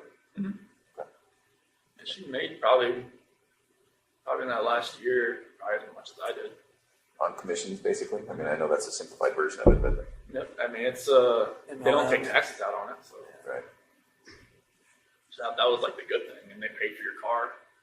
Mm-hmm. So Did they give you an allowance or something to buy a car? yeah, if you're a certain level, like a 12K or above, they give you a car allowance once a month. I'm not sure how they made money. The owners doing that, but they did. Yeah. Unless there's just like an insane markup on the product, which I probably guess there is. Probably is, yeah. I'm not sure how much it costs for them to make it. Yeah. Did you feel like a different person wearing those patches? Especially like the Duo, the Burn. Like the Apple Watches. Like if you look on it, like when it tells you you're exercising, it says I was exercising like all day. Because my heart rate was like up. Oh. Just from those patches. Was it full of caffeine or what? They just have something. They had something in them. I mean, I had the black label ones, the longer black ones. Those had caffeine in them, but it never had that effect. I mean, the Duo Burn ones, the ones that are more of like the fat loss type. It felt like I was working out all day, even though I wasn't. Oh, were you tired? I mean, I know at some points, even Nikki said that, like, I'd fall asleep on the couch, on her couch while I was talking to her, and then, like, pick back up like I never knew I fell asleep, which I don't know if it was, like, an insomnia thing or what, but, like, I wasn't sleeping much. You had a lot going on then. Yeah, that was the only patches I really felt like a real big difference on, just because it felt like I was working out all day. Mm-hmm. You don't feel like they changed your personality or anything like that, though? Or do you? I don't really know. I know I just felt different on those than any other patch. I felt like I could just go longer and longer each day. Mm-hmm. And I'm not sure, like, if that was probably a bad thing. Because I don't think I was probably sleeping more than 3 hours a night. So would you when Shanann was gone, would you stay with Nikki and then go home for, like, to get ready for work? Yeah, I just wake up at, like, 4:30 and go home and get ready for work and leave. And I just work out when I got back home. Mm-hmm. What were the conversations with Nikki as far as at some point you guys were talking about her helping you find an apartment? So what did you guys talk about as far as your future together? That didn't really happen until like I got back from the beach. So I told her like I lied to her like, hey, like I had talked to Shanann about getting the separation. And that talk hadn't happened yet. No, I mean it kind of like she knew something was going on and things. I mean we weren't sleeping in the same room, and then she even mentioned the fact like, hey, Colorado's 50-50 state or something like that. And I was like, okay, well, I guess you looked it up. But, that actual talk hadn't like actually happened. I was just like, I thought it was going to happen. Yeah. And so in conversations with Nikki, I get it. I mean, you're telling her like the progress toward the divorce is a little bit more than it was. Mm-hmm. And then so what were you guys planning? So it was more like she's going to help me find an apartment that was affordable. That's kind of just around like Brighton or maybe just close to work, like Fort Lupton or something around there. That's kind of like where my area was. Did you talk about moving in with her? She didn't want that. She didn't want that. Would you have done that if she would have been cool with that? I've been a little too soon. I would have thought there was just we only been really seeing each other like almost like a month or maybe just talking about 2 months. That would have been really. But she called her house like her apartment like her. I don't know, like her kind of like a shield or kind of like her. She had another word for it, but like her safe place. Yeah, like a safe place or something like that. And she said like people like to invade it, but that's why she always let me come over because she said she felt like it was fine, like her dog liked me and everything. Like she would say, hey, just ship people along here type thing. Okay. So you and Shanann, did you talk about selling the house? Or at what point did you? There was some discussion there with Ann Meadows. She had sent an email to Ann about like how we would go about like selling the house. Yeah. And I think Ann told her about Ann was always about getting pre-approved. Just like like if you're going to sell your house, get pre-approved for like another house, so it's like much faster. Yeah, so you just quickly transition from one to the other. Okay. When did that happen? Remember? I think it was either right before we left. No, that had to have been like first week of August, somewhere around there. I think she may have contacted her. Okay. So the plan was maybe to buy a house. I think you told me in Brighton, you think about buying a house in Brighton. Yeah, just like she liked that Adams 12 school system or something. Yeah. So okay. I think that's what Brighton is. Adams. Yeah. What were you thinking about when you called the school that day on Monday? I was freaking out. I didn't know, like I was thinking in my head, like what I just did, what I just done, and I didn't know, like it was stupid to do anything. To call the school, to call Ann, to call anybody. I mean, they were right to be, suspicious about anything. Because I knew I probably sounded eccentric on the phone and out of sorts. It was,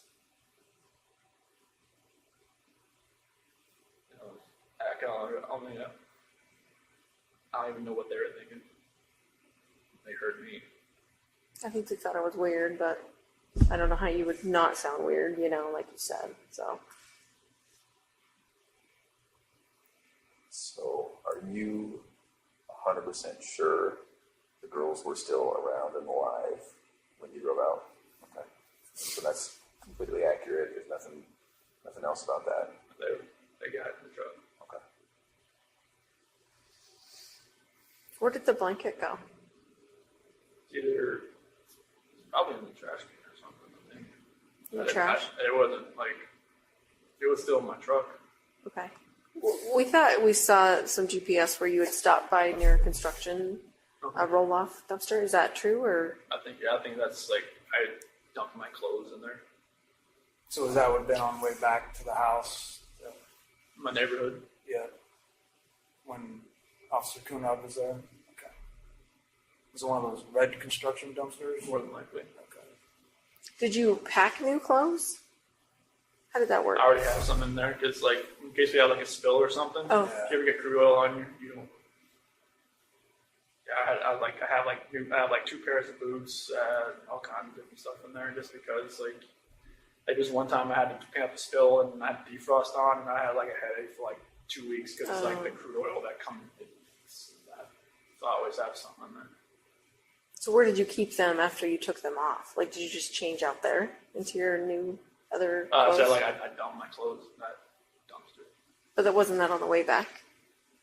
When you were coming? Like, you'd already worked the whole day, right? I'd work like till like 11 or so. 11. Yeah. So that was back when Nicole Atkinson.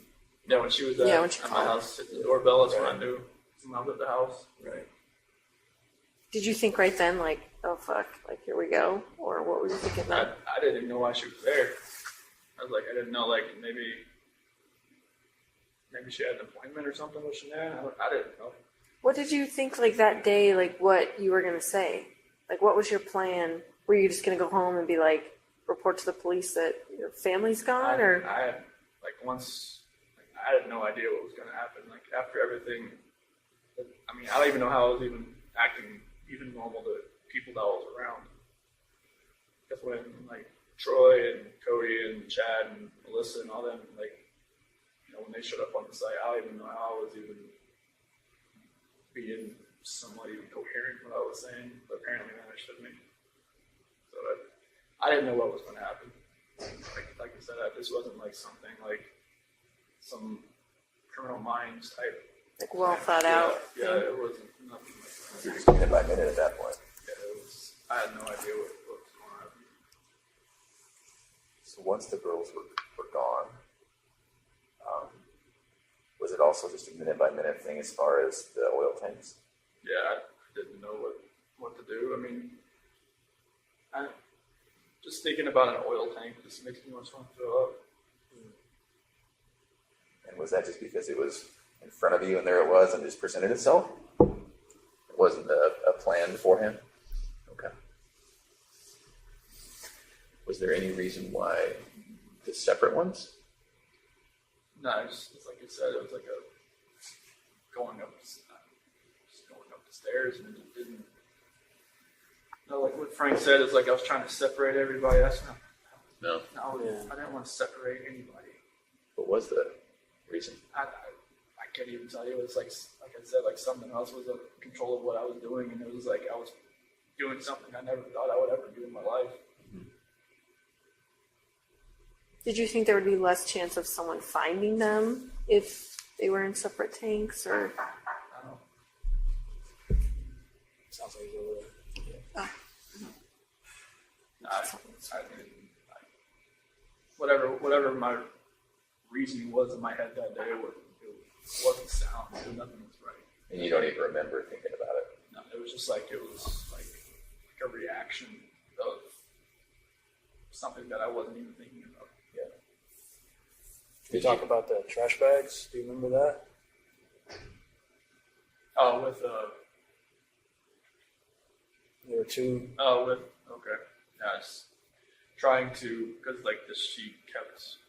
I didn't want to, like when I was putting this one coherent, I guess, thing I had, like I didn't want the girls looking at Shanann while they were in the back seat. so what'd you do?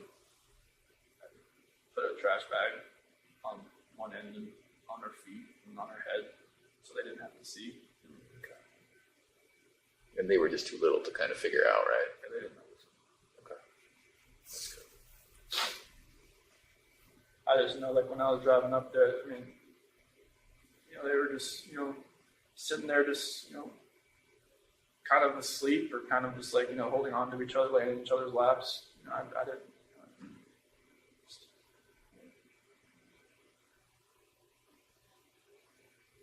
Do you remember having any thoughts or thinking about why not just putting them all together with Shanann? Honestly, it was just happening so fast. I had no time to really have a thought that was my own. Okay. But I wasn't like dutifully trying to separate anybody Yeah. passing away, trying to keep anybody separate. And everything, Frank, Sandy, and Frankie said, I don't hold it against them. I mean, they can hate me they have a right to hate me for the rest of their lives. They don't hate They you. don't. In fact, while we're on the subject, I speak with them weekly, and I told them that we were going to come here, and then hopefully would speak with us. And they told me to tell you, understandably, they're devastated, but they actually said that they love you. They still love you, and Sandy explained it. He's our son-in-law for 8 years. I can't just turn that off. So they don't hate you. They don't. That's amazing to hear that. Yeah. Well, and I can tell you, Sandy was the one that was most resistant to penalties in this case, and she said that. She told me that from the very beginning. That she didn't want that. It's God's decision. It's not her decision. And then she told me that even then. So it's not just a one-time thing that she has said it to me. It's been over the whole course of the event. So that's probably one of the most honest things someone's ever told me. So it's pretty amazing. Faith is. She's obviously a believer. So am I. I get it. So I understand it. That's amazing to even hear that. Yeah. Good people. I would have figured they would have hated me for. They don't. I mean, yeah, anybody would think that. I certainly would have, but I have to admit I was surprised, really taken back by that, but they certainly don't. What did they say when they knew you were coming out here? They said they want to know, details because they need closure, and that's really all they want, and they want to keep it private. And I said, well, absolutely. We'll talk to them about what you told us, and just so they can put it past them, because they're having a hard time dealing with it and trying to get past it all. And I think that may help, just to know. Closures, I mean, my parents still think, I told them I pled guilty for a reason. Right. Right. And I told it to them when they had that video phone thing in Colorado the day before. I pled guilty. I plead guilty for a reason. I didn't just, I knew other people were watching. So I didn't just go in and just say anything. Mm-hmm. They seemed to take it. Okay. And What made you do that, Chris? What made you plead guilty? I didn't want anybody else I didn't want them to go through this for 2 or 4 years. I didn't want my attorneys to lie for me for 2 to 4 years. They would have done anything I told them to do. Sure. That's what I don't see how they can do that. That's what attorneys do. They take their defendant and they say, hey, what happened? Okay, we'll go with that story. I told them everything I just told you guys. And it's just they got together, well, if they ever offered a plea deal, would you ever want to, just plead guilty to them? Yeah, if we can end this, let's end it. I was, in September, I told them that. Really? Yeah, but, it was way too early, and prosecution was still doing their investigating, still grabbing evidence and all kinds of stuff, and that wasn't even really on the table. So I think it was around Halloween. Mm-hmm. I think that's when the prosecution went to Frank and Sandy and Frankie's house. And it's talking if we can end this, would you be open to that? And that's when the whole death penalty and everything, all that conversation happened. And I guess they were surprised that it would just be over. Yeah. And We were all in shock. I'm not gonna lie. yeah, that was It's we were going 100 miles an hour, and then we just hit a brick wall. That's what it felt like to all of us. So, obviously you had more time to contemplate it than us. I told John and Kate and Sophia and everybody, Amy, hey, if we can just stop this, and I know it's, everybody's telling me to fight this, there's no,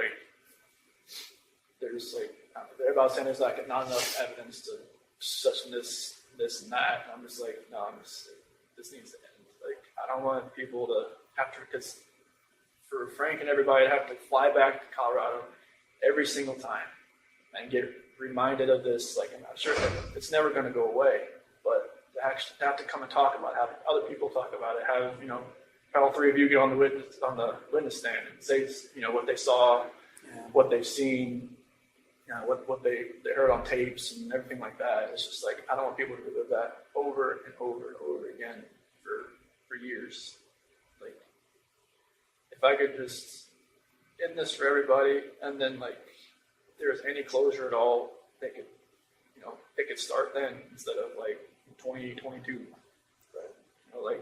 Everything just like, so I know it'd only get worse for everybody.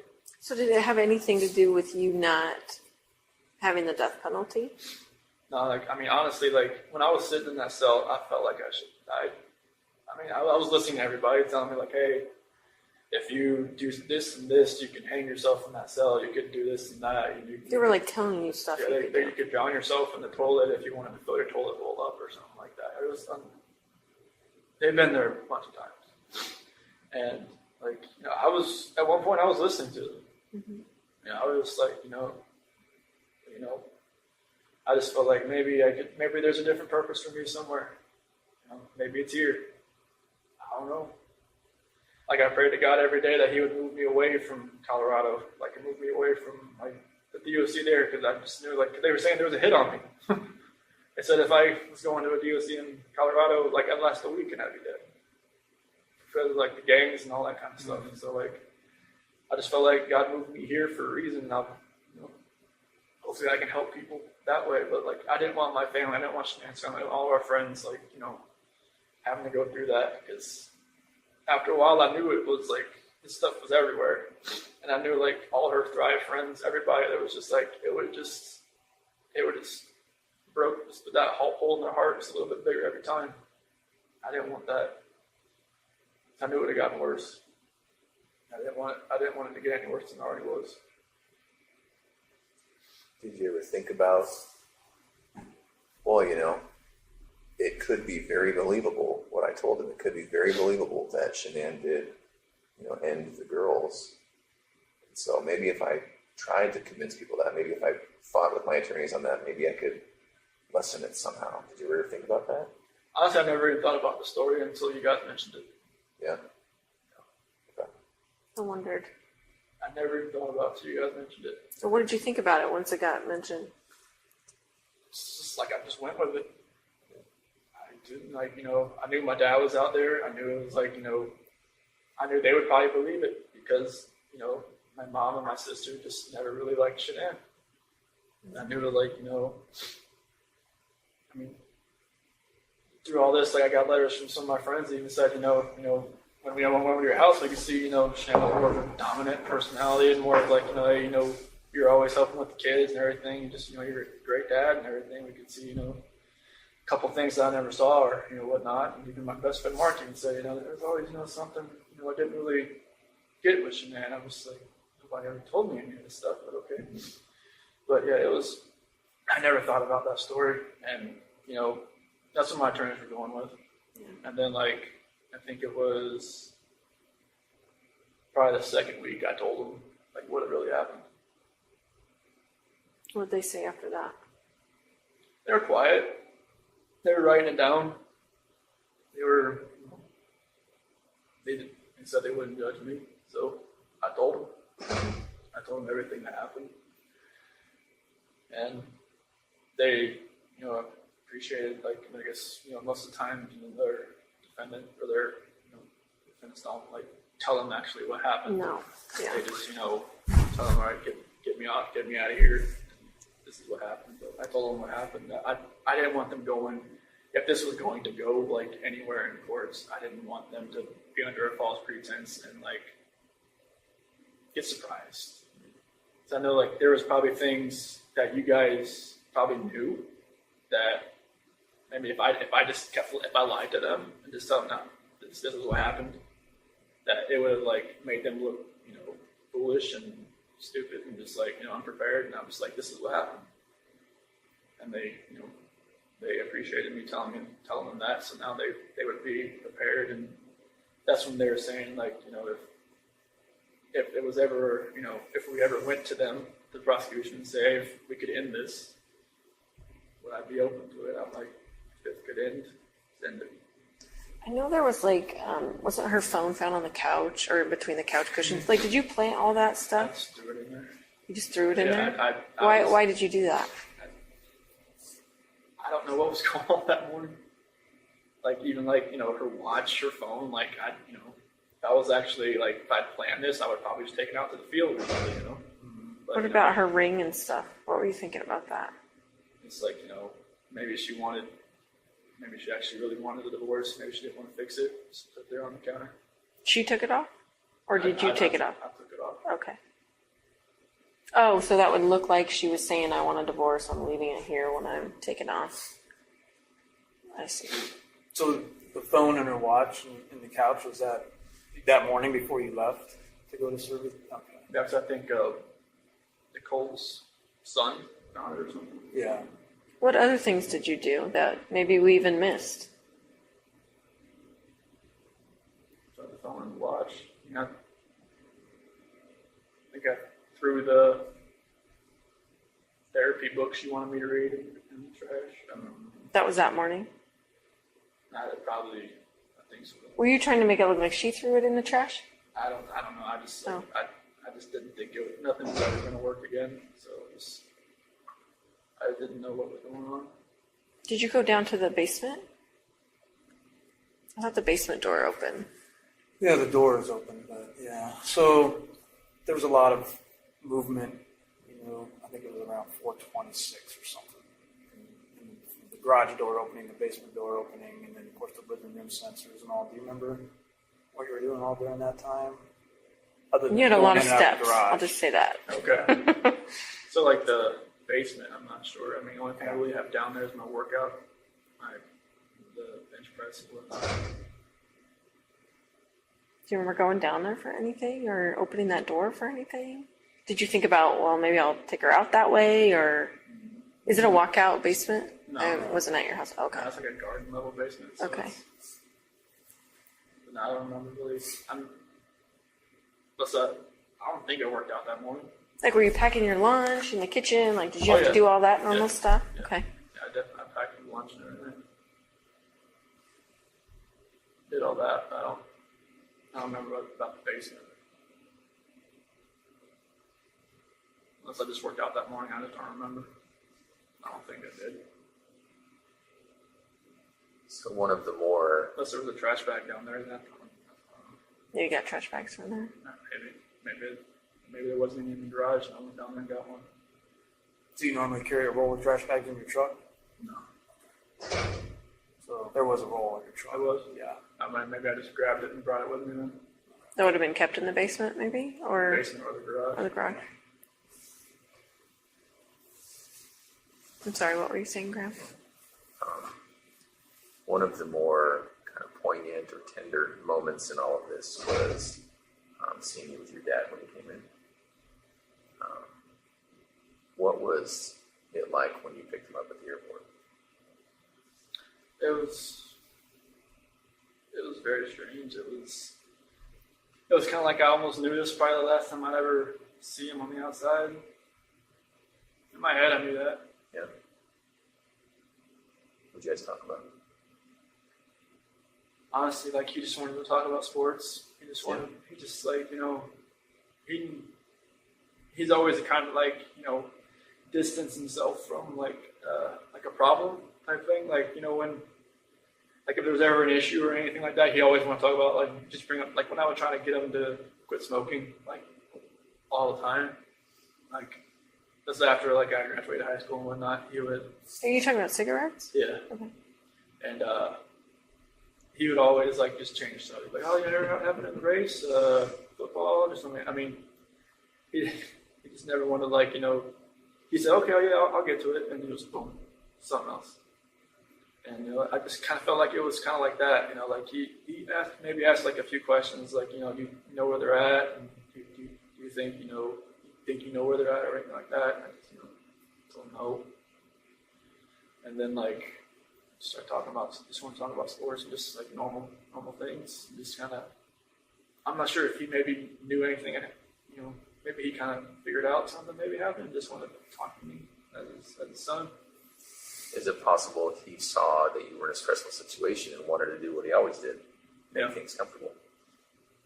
I think that was a good way to put it. I bet you picked up a lot of that from him. Yeah, because in stressful situations, like the gray hair didn't show it, but like I try not to be in stress. But it's like I worked on cars. There's a lot of stress because it's always it's on commission. You get paid what you do, not by showing up. So then Anadarko was a little less stressful. I got paid just to be there. But, Was your dad's marriage like yours and Shanann's marriage, as far as like your dad was the more passive one and your mom was the my more mom dominant? was always the more aggressive one. Was she like Shanann in a way? I mean, were you attracted to Shanann because she was kind of like how your mom and dad's relationship was, or? It was like it almost mirrored like her mom and dad's relationship, honestly, because her dad's like my dad. They're both like kind of calm and cool. Just like I could see that, And yeah. her mom is very, Sandy rules that roost. Oh yeah. very, and it's just like I kind of related it to that because like her mom always said like she always told Shanann that she would marry somebody else kind of like her dad, and I felt like I was kind of like her dad. I mean, I wasn't like I couldn't build a lot of things he could, but our personalities were kind of like I was always I think he really liked me the first time he met me because like I was helping Shanann with this. She had got this car from the dealership that she worked at, and she was driving around and felt like the wheel was going to fall off. And I pulled over where her dad was, and I got her knee jacked it up, and I was like trying to fix everything. He said like any other guy she'd ever dated would have just like stood by and watched me do it. And so I think that's when he really like kind of like me. Took to you. It was just like I was always wanting to help people, not to hurt anybody. Well, and you helped her all through her lupus, and you're at the colonoscopy, and you're jacking up the car, and Yeah, I mean, anytime she had an issue with like Carter at the Dirty South Customs, and like I would just out to work and see what I could do with it. I would just do whatever I could to help. yeah.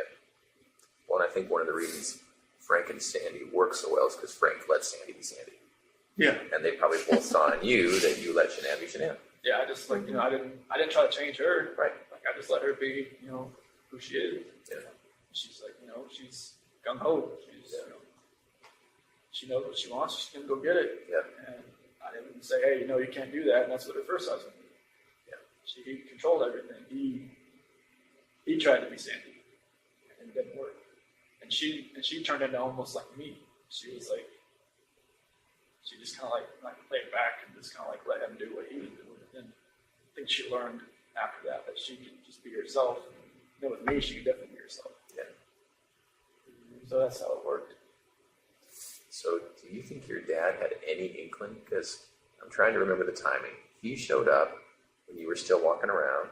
You weren't in any trouble yet. When Ronnie came in. Yeah, I had met with dude the night before, for like 3 or 4 hours. And then I was at Nick and Amanda's house. Right there, and that's when I went to go pick him up. Okay. And you picked him up. It was early that morning, right? He was like 10:30, I think, when his flight came in. Okay. And then so from there, you guys probably drove home and then to the police station. Yep. And the talks there were no type of confession from you. Okay. No, it was like he was just gonna wait. I told him like if you're hungry, there's like that barbecue joint down the street, and like it's good. And he told me he never left. He didn't. I wasn't lying. Yeah. He was faithful. He was. I don't know how he lasted that long without food. We ended up giving him food. Yeah. Oh, okay. Yeah. He was great. And the reason I ask is because when I look back and watch that video, now knowing what I know after talking to you today, I can see how genuine he was. But I just didn't know if you guys had come up with some sort of plan. Okay. No, we never talked about it. Okay. If I had told him anything, he would have probably just told me to tell them right away. I think you're right. Now, he would have still loved me either way, but he would have told me you need to tell them like right now. Yeah. Like, you don't need. I mean, I didn't think I was going to be there for 14 or however long it was, like 10 hours. I don't know if it was that day. You were there a long time. Yeah, but it was. You would have told me just to say, just to tell you. Yeah. Did you know walking in there that you were going to tell us? Or did you think? I didn't. I mean, I knew there was a reason you brought me back in. I know it well for the. What'd you think about the polygraph? That was horrible. Why did you say that? I don't know how you do that. Why do you say that? Because Tammy's a torturer. I'm not. No, like. Tell me. You answered. You asked me questions for like 3 or 4 hours beforehand, and then you do the polygraph, and it's like you just break down somebody's brain to where like. Too much or what? Too much. Jello, and it's just like I know it's you guys have a job and you have a plan, and that's you executed it. She's thorough, right? There's just no way to get out of there without the truth. No, I mean I kind of knew like because right when you asked me about like Saturday night, when I told you about the walking, I was like, man, she was like going through her head. Well, we did know. We found out about Nikki right before the polygraph. I figured that out after with meeting with John and everybody that she had met with somebody from the CBI, like on the 14th or the 15th. I was just like, wait, they were talking. Oh, okay. So you already knew. So, but I mean, I didn't know how extensive it was, but yes, we knew. Yeah, I mean, walking in there that day, just walking into that room, I knew I wasn't walking out. Yeah. Just the feeling I had walking in that room. Yeah. Just seeing, I mean, I don't remember if the polygraph stuff was already in there. I think it was. It was, yeah. But it was, I knew I just feel like sometimes when people, do the bad thing and they stay, like, some part of me thinks, well, I think they're here because they really want to tell us what happened. Because it's not normal that you want to keep all that in. Like, that just kills people on the inside. And I could tell it was killing you that day. Yeah, I mean, it was just like that. 13th, when I slept in the house, it did nothing. I don't think I slept maybe like 2 hours because I just finally just got so tired I just fell asleep. I had every light on. Nothing felt right. What were you thinking about during your media interviews? I didn't want to do it. Why did you do it? Did you feel like you had to do it? I felt like, they would have just kept knocking on my door until I answered it. And like, I didn't even set it up, but Nicole Atkinson set it up. She told me, hey, Fox. Is she the one who set it up? She said Fox is going to be at your house at 10:30. I'm like, what? I'm like, okay. And I think I even called you about it. Like, what do you recommend that I do? And he's like, it's kind of up to you. I'm like, okay. And I called one of her friends. What should I do? And she said I probably wouldn't do it, but I just felt like I don't even want to know what I said, what I looked like on there, because I knew it. Some people said it just made it look even worse after the fact, but it didn't look good. I mean, obviously we can't say, oh, we knew right then he was lying, but I think we all watched it together and went, this might be bad. yeah, I had that feeling after I watched it. So I could kind of see it in your face. It's like I was just lying to more and more people, and it's just like Do you have internet access here? No. Say don't get into that trap that everybody's in. Just watch What all trap? That, Oh. the social media trap and all that. No, they don't. Ridiculous. They don't let you have social media here. Like, I think some of the GP guys are getting like these little like tablets or something that are like the size of like a older iPhone or something. But I think they can use like email. But I'm not sure about like social media. Definitely no social media. But like, I'm not sure about internet or not. But this place is kind of like a dead zone pie for phones, anyways.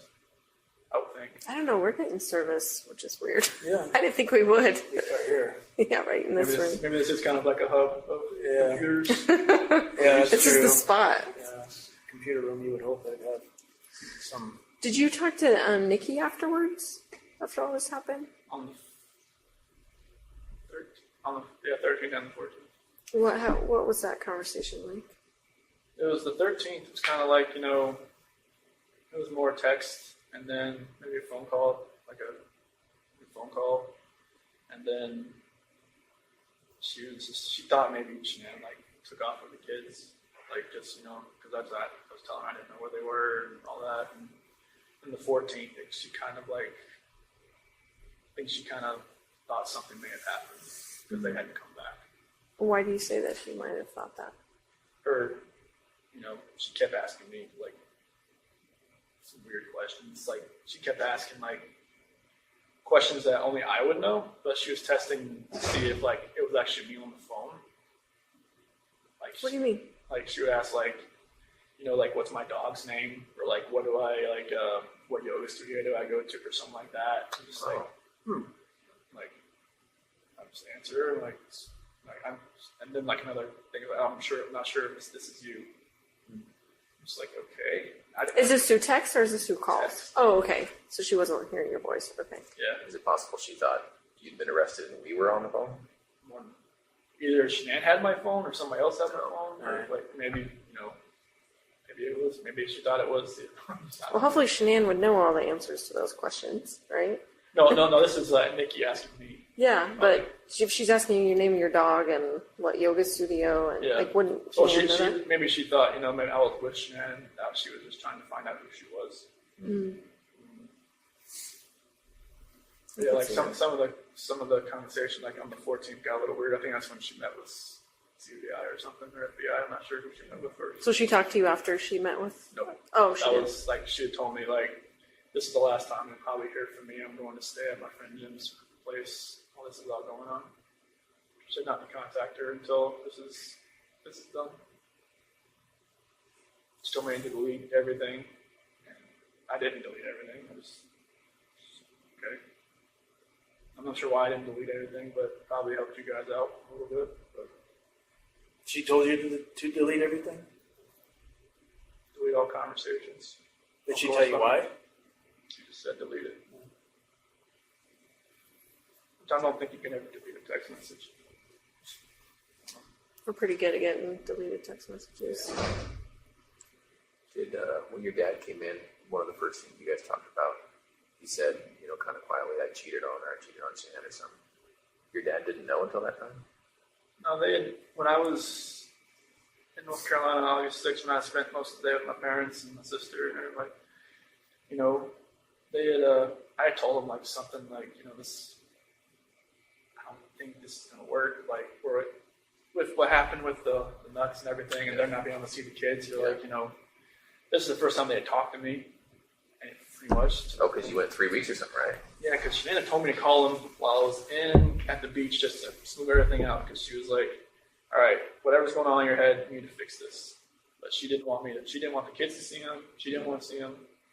And then, like, when I did see him on August 6th, it was after I went and saw my grandmother.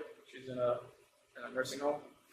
And she still wouldn't go see my parents or anybody with the kids. So I just told her to leave me there, and my dad come pick me up, and spent the whole day there. And they said they want to see the kids. They just don't know if they could ever just forgive Shanann for everything that happened that day. I guess I'm not sure everything that was said that day when they had that argument, but apparently it was like a knockdown, drag out, bomb that went on.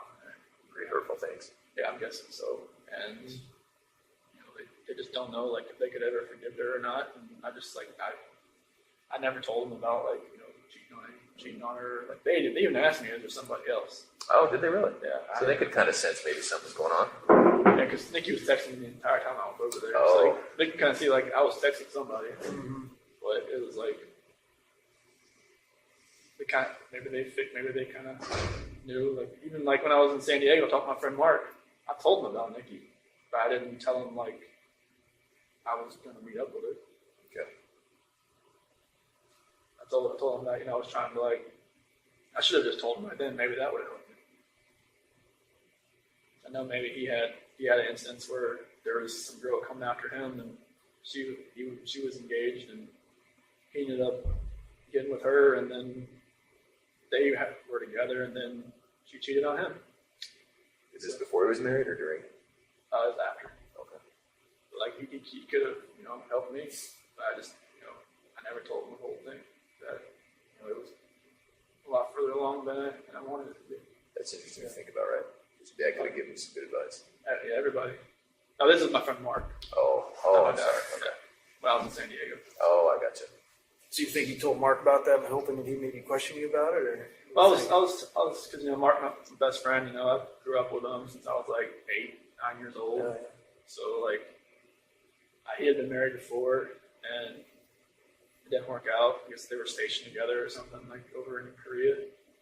And I should have just kind of came out with like the whole story, like I just told him there was this girl at work that I've been talking to, but I'm just distancing myself from her. Yeah. But that wasn't the case.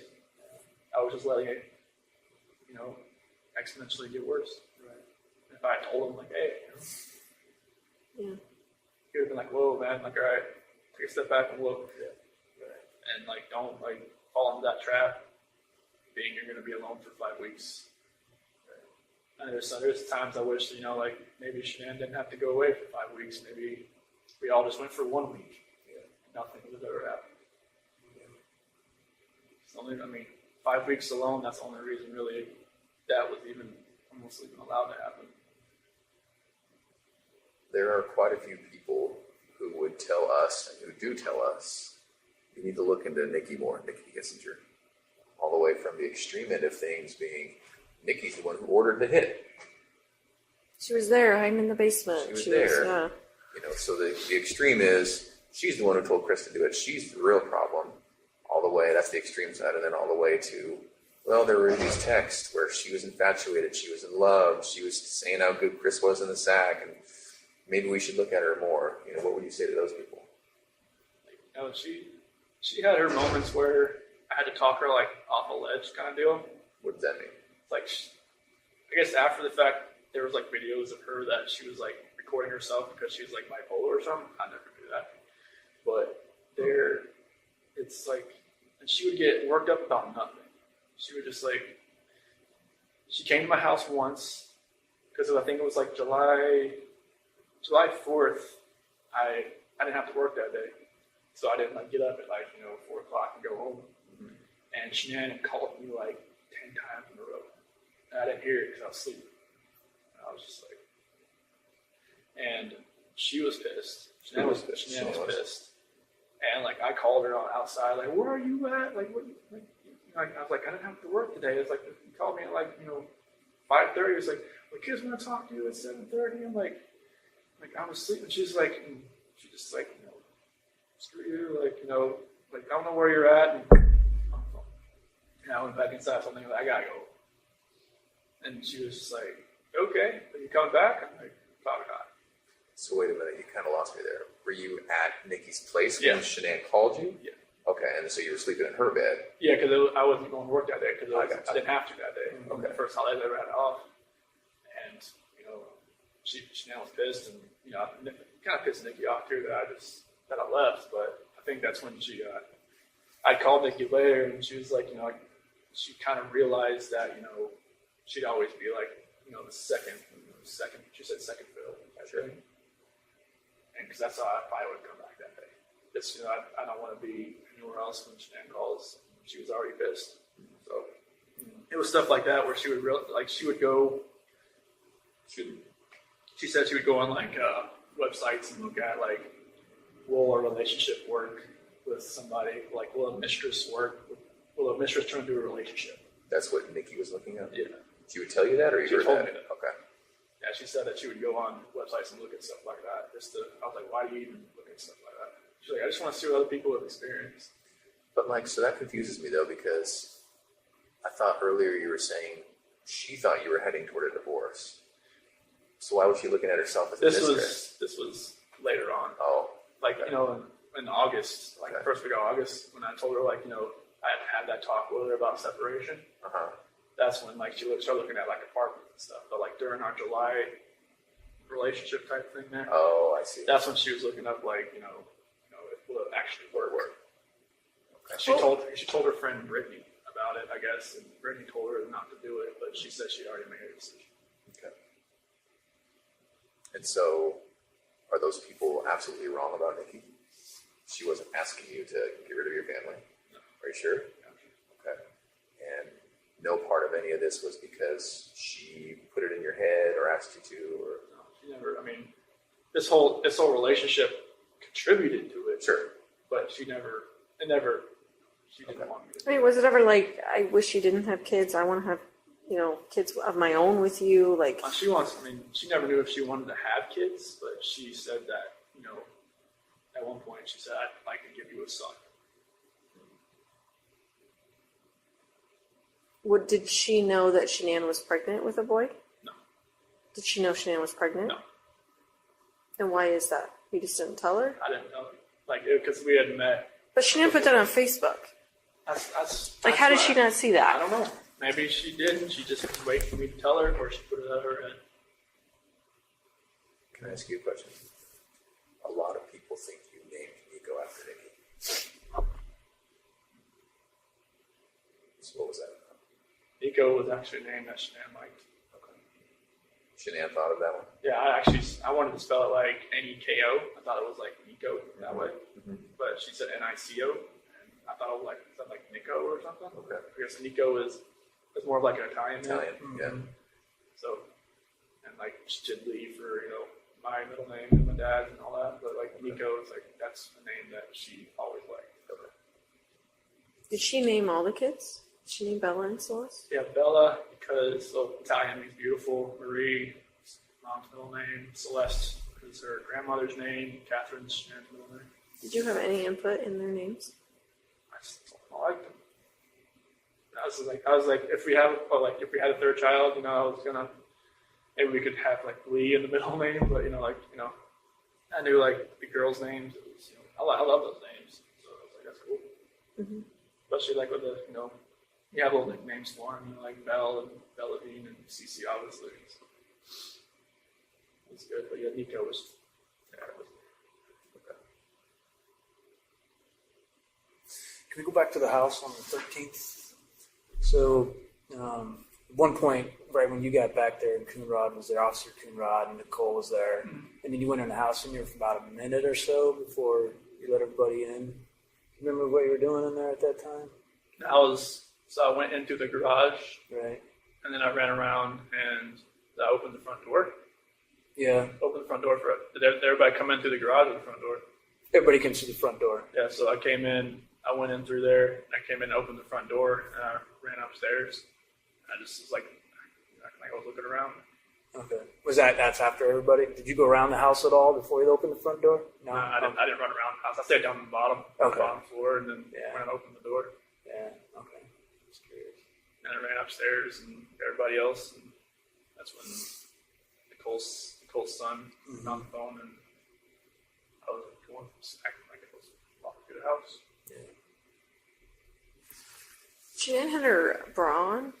Was that normal that she would sleep in her bra?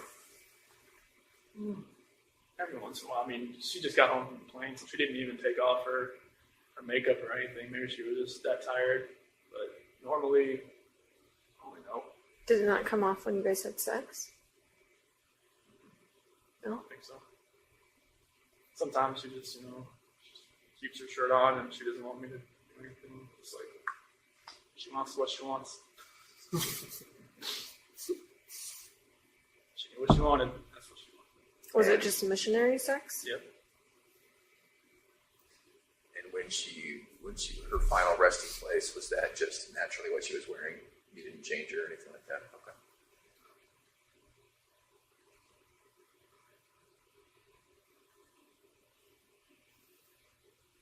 Did you have to see any of that stuff? Pictures or anything? No. I asked not to. Okay. They said I could. I was like, no, I don't want.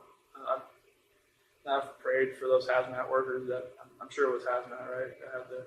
You were part of it. Yeah. And like, We were all there. We were all there. I'm sorry. I never wanted to see it. I was praying for that. I'd rather have to be there. I never wanted to know what the aftermath was. And they said, like, if this ever got like a preliminary hearing, that I would have to see him just to be prepared. And and not have a reaction, an initial reaction. But I was like, I don't want to see.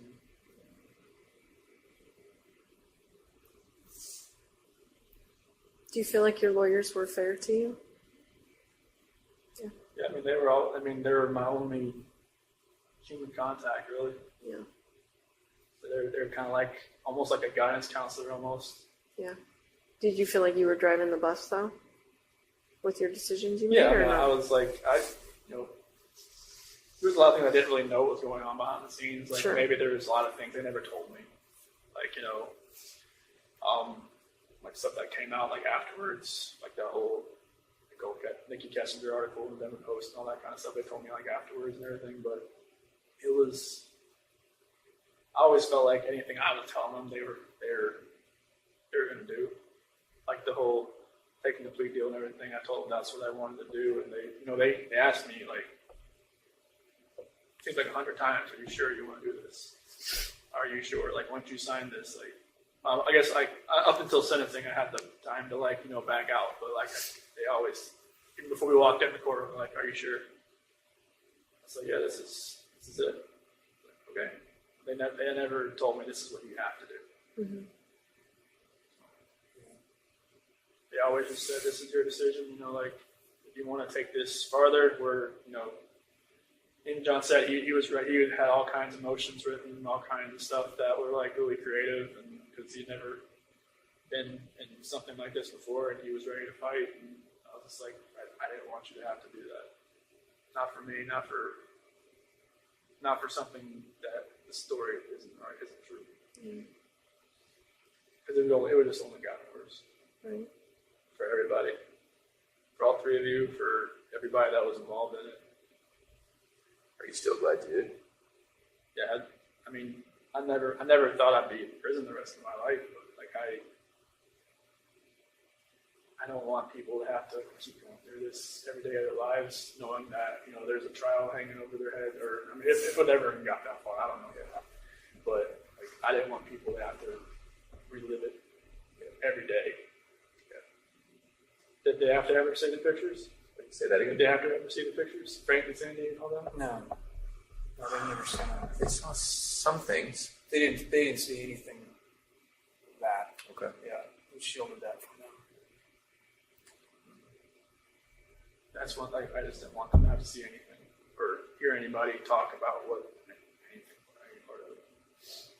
Or like, anybody bash their daughter, like anybody to ruin, to hear what, some of my friends had a negative, impact on her, from her, or like had a description of her that they didn't match, something like that. I didn't want them to hear that either. Like, I didn't want them,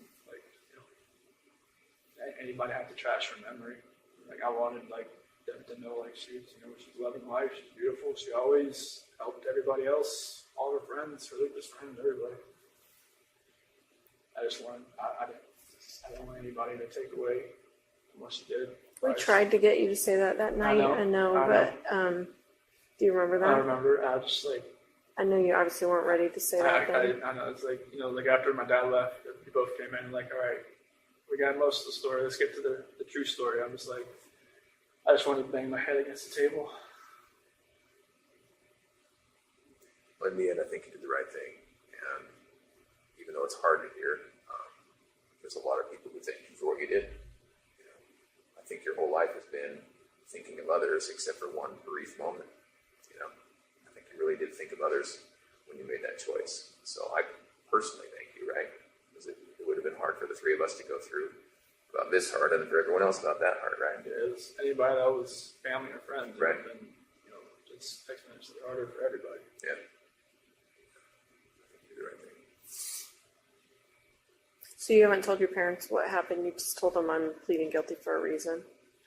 I've told them on the phone, even because they're still. I don't know, You should fight it. You should get... They've got letters from Australia, from England. Of the 35C in Colorado and stuff, improper counsel or something like that. Ineffective counsel. Ineffective counsel, and some of the stuff they've they said about the dry patch, how it's not FDA approved, how it can alter somebody's mind,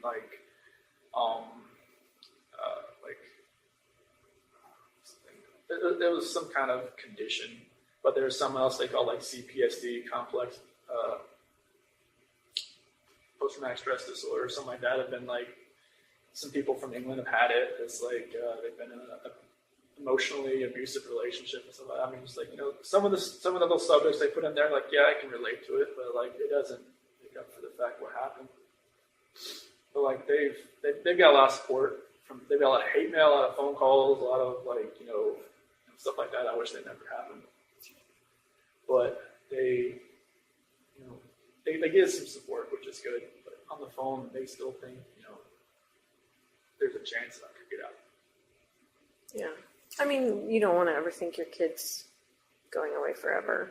Like, Yeah, I mean, you don't want to fathom that. They tell me to fight it, like, you know, they don't, not every day, but on their bad days, Yeah. they'll get a bad message or a bad letter, and then I'll just kind of revert back.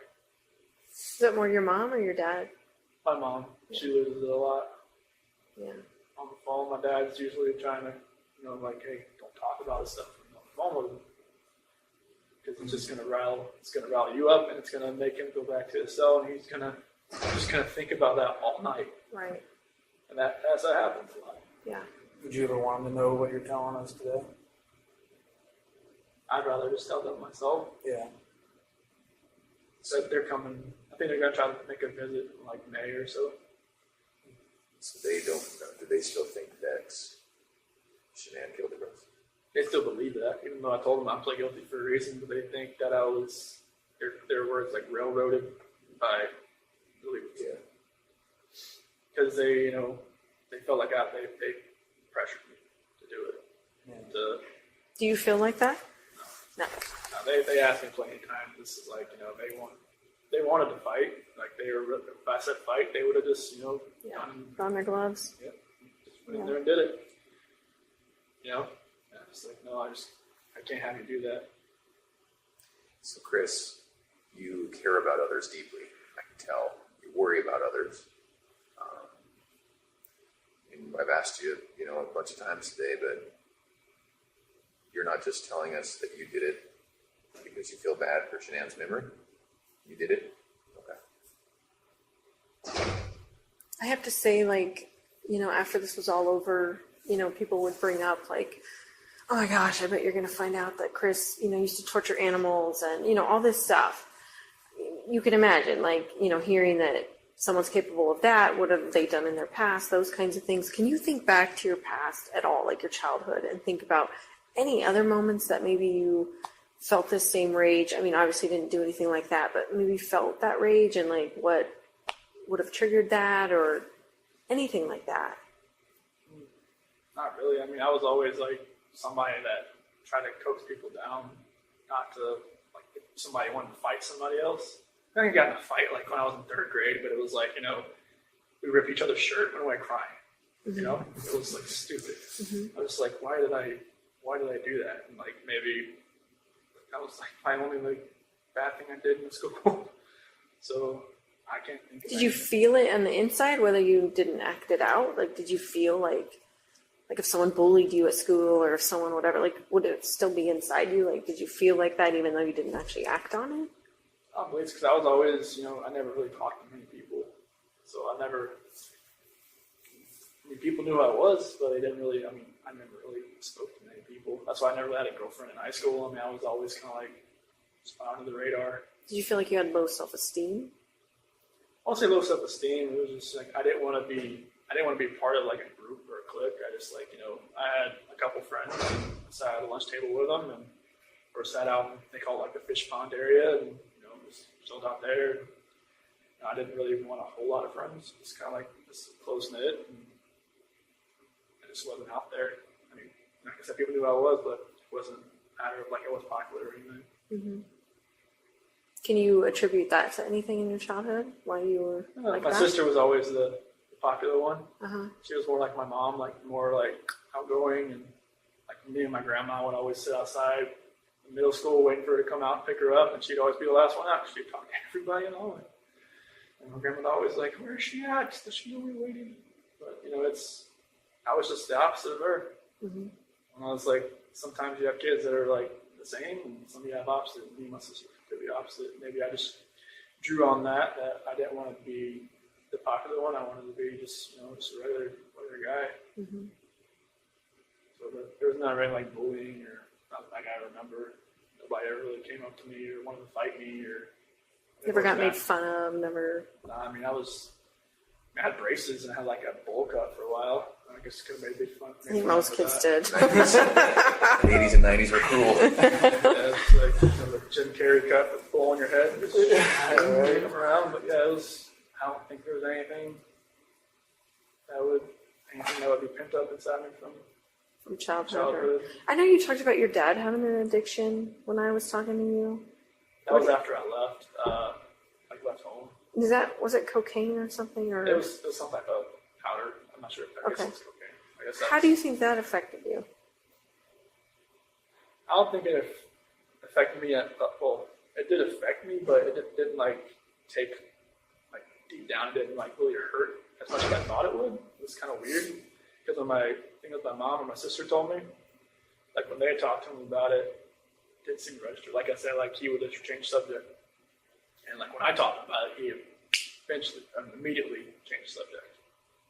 Because they found cuts on his CDs and stuff where he would separate it and stuff like that. Because he at a car dealership, I mean, find guys that do that kind of stuff all the time, I guess.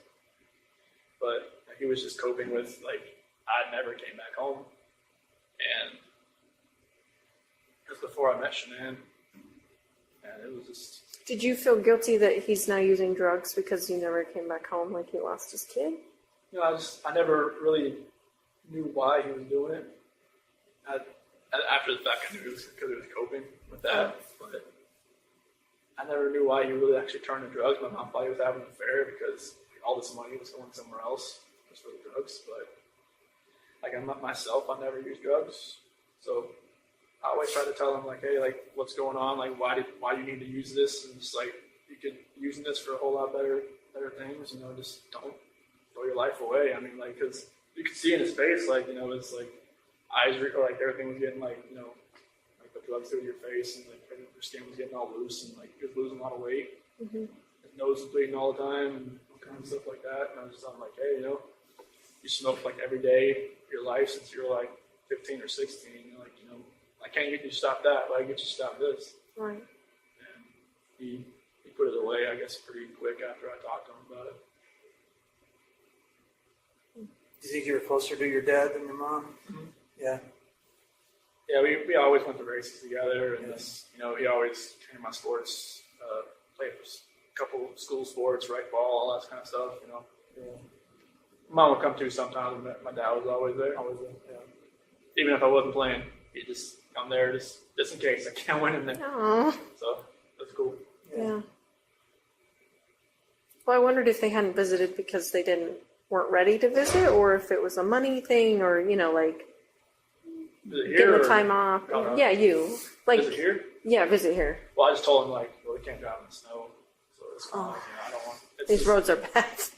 Yeah, it's I think it's an hour from either Madison Airport, whichever Yep. way it is. I told him wait till springtime.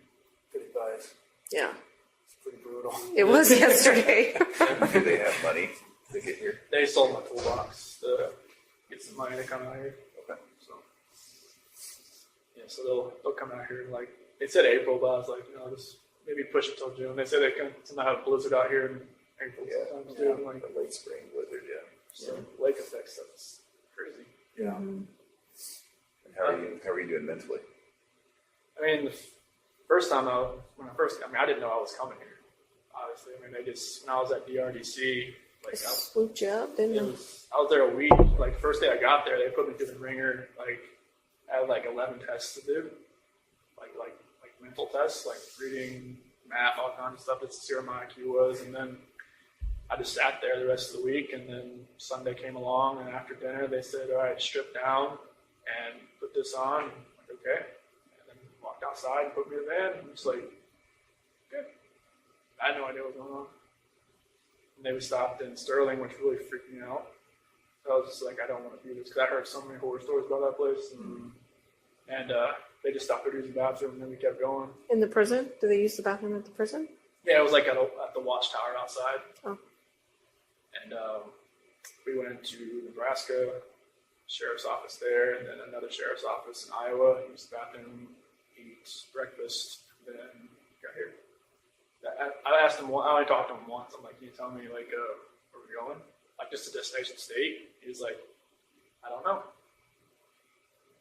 So it was like one of those, like, transport vans, like, where it was, like, had just the middle where I was sitting there, and I could see out the window, and I could see, like, they would put in an address each time. Like, they had, like, 4 sets of addresses to each one they had to go to. They just would never tell me where we were going to end up. What did they say your IQ was? I was like 140, 35 or something like that. Is that high? I don't even know what. That's good. That's above average. Yeah. Yeah, it was tipping back to high school for real. I'm like, Trained parts of the city on all that stuff. yeah, there was a lot of word problems, a lot of like geometry, a lot of like patterns. Like if this was moved this way, and then there was like a series of them. Like, all right, what's this one going to be? Just a lot of stuff like that. But like the further you got along, the harder it got. It was just like, it's like great. And it was like they give you this little take that pen and take the little tube out in the middle, and that's where you're using to fill in these little Scantron sheets and everything. I felt like I was in high school again. Do you know how long you're going to be here? Neither do I, by the way. Do you know, are you going to get a job? If since I'm staying here, since I've got staffed here, that you have to work. Oh, so what's your job now? I don't have one yet. Okay. They haven't moved me out of the acceptance and evaluation. Assessment and evaluation You're project. still in that phase? Okay. And how long will that take? Well, right now, like since I've been staffed here, I'm just waiting for them to move me over to a different unit. And are you in Gen Pop right now? No, I'm in a unit. There's like 11 or 12 of us on there. There was like 22 when I first got there, but they've been transferred to the other prisons around Wisconsin. And what are the other guys like? They're fine. Like the first time, like I sat out and ate like a breakfast or lunch with them, I was scared. Are you nervous, scared? Yeah, I was just like, this hasn't happened since I just never happened. Yeah. Like I said, they locked the hallways down when I got moved to Colorado. Well, I've heard that. Yeah. So it was like, being next, like right like this, eating next to somebody, I was just like, so you're gonna like take a spork and try to stab me or something, or what? But it's totally different here. I mean, people know who I am, but like they don't like run at me or jump at me or like. Apparently, the guys that work here, they know that I guess other maxes are like you lock down like 23, 22 hours a day. Oh, so then this isn't all right place to be? For like Right, other comparison. max guys. Good. Yeah. They said it's the best max but the worst medium. Oh, Because if you're a max, you're working, so you're out at your cell working, like if you're a clerk or if you're in the kitchen or if you're in the rec area, you're doing something. okay. But yeah, they said like if you get staffed here, it'll be best for you. Plus, they said it's not as like rowdy as some of the other places. That's pretty intense. Yeah. So like, I mean, I'm going to the GP area. I just don't know when. And you think it'll be while you're here? Mhm. Okay. Yeah, What is it? they said like I guess it could take it takes a while to get moved from max to medium because in Colorado I was classified as minimum restrictive, but with the charges it would have been medium. But here it's automatically max. And what are the other guys in for? Do you know? They said most guys in here are for like gang snitches and sex offenders and mainly people that have 20 years or more. So people who were in for a long time and who would otherwise have a pretty hard time at a jail. Yeah. For whatever they did, Yeah. whether it be snitching or Yeah, like children or. yeah, there's some people from other states here as well, and I guess there's a couple cops here too. Okay. It's, just things have happened, and they just don't think it'd be better. It'd be a lot better if they're here and not in another prison. Yeah. Okay. So what kind of jobs are available? I mean, Well, it's like they'll probably have me in the kitchen more than like that's where everybody starts out, like either washing dishes or like putting food on the trays or helping pots and pans, something like that. Right. But they have like libraries. They have like, I think this is the PSU area, the psych area. So they'll have like different guys doing clerk stuff around here.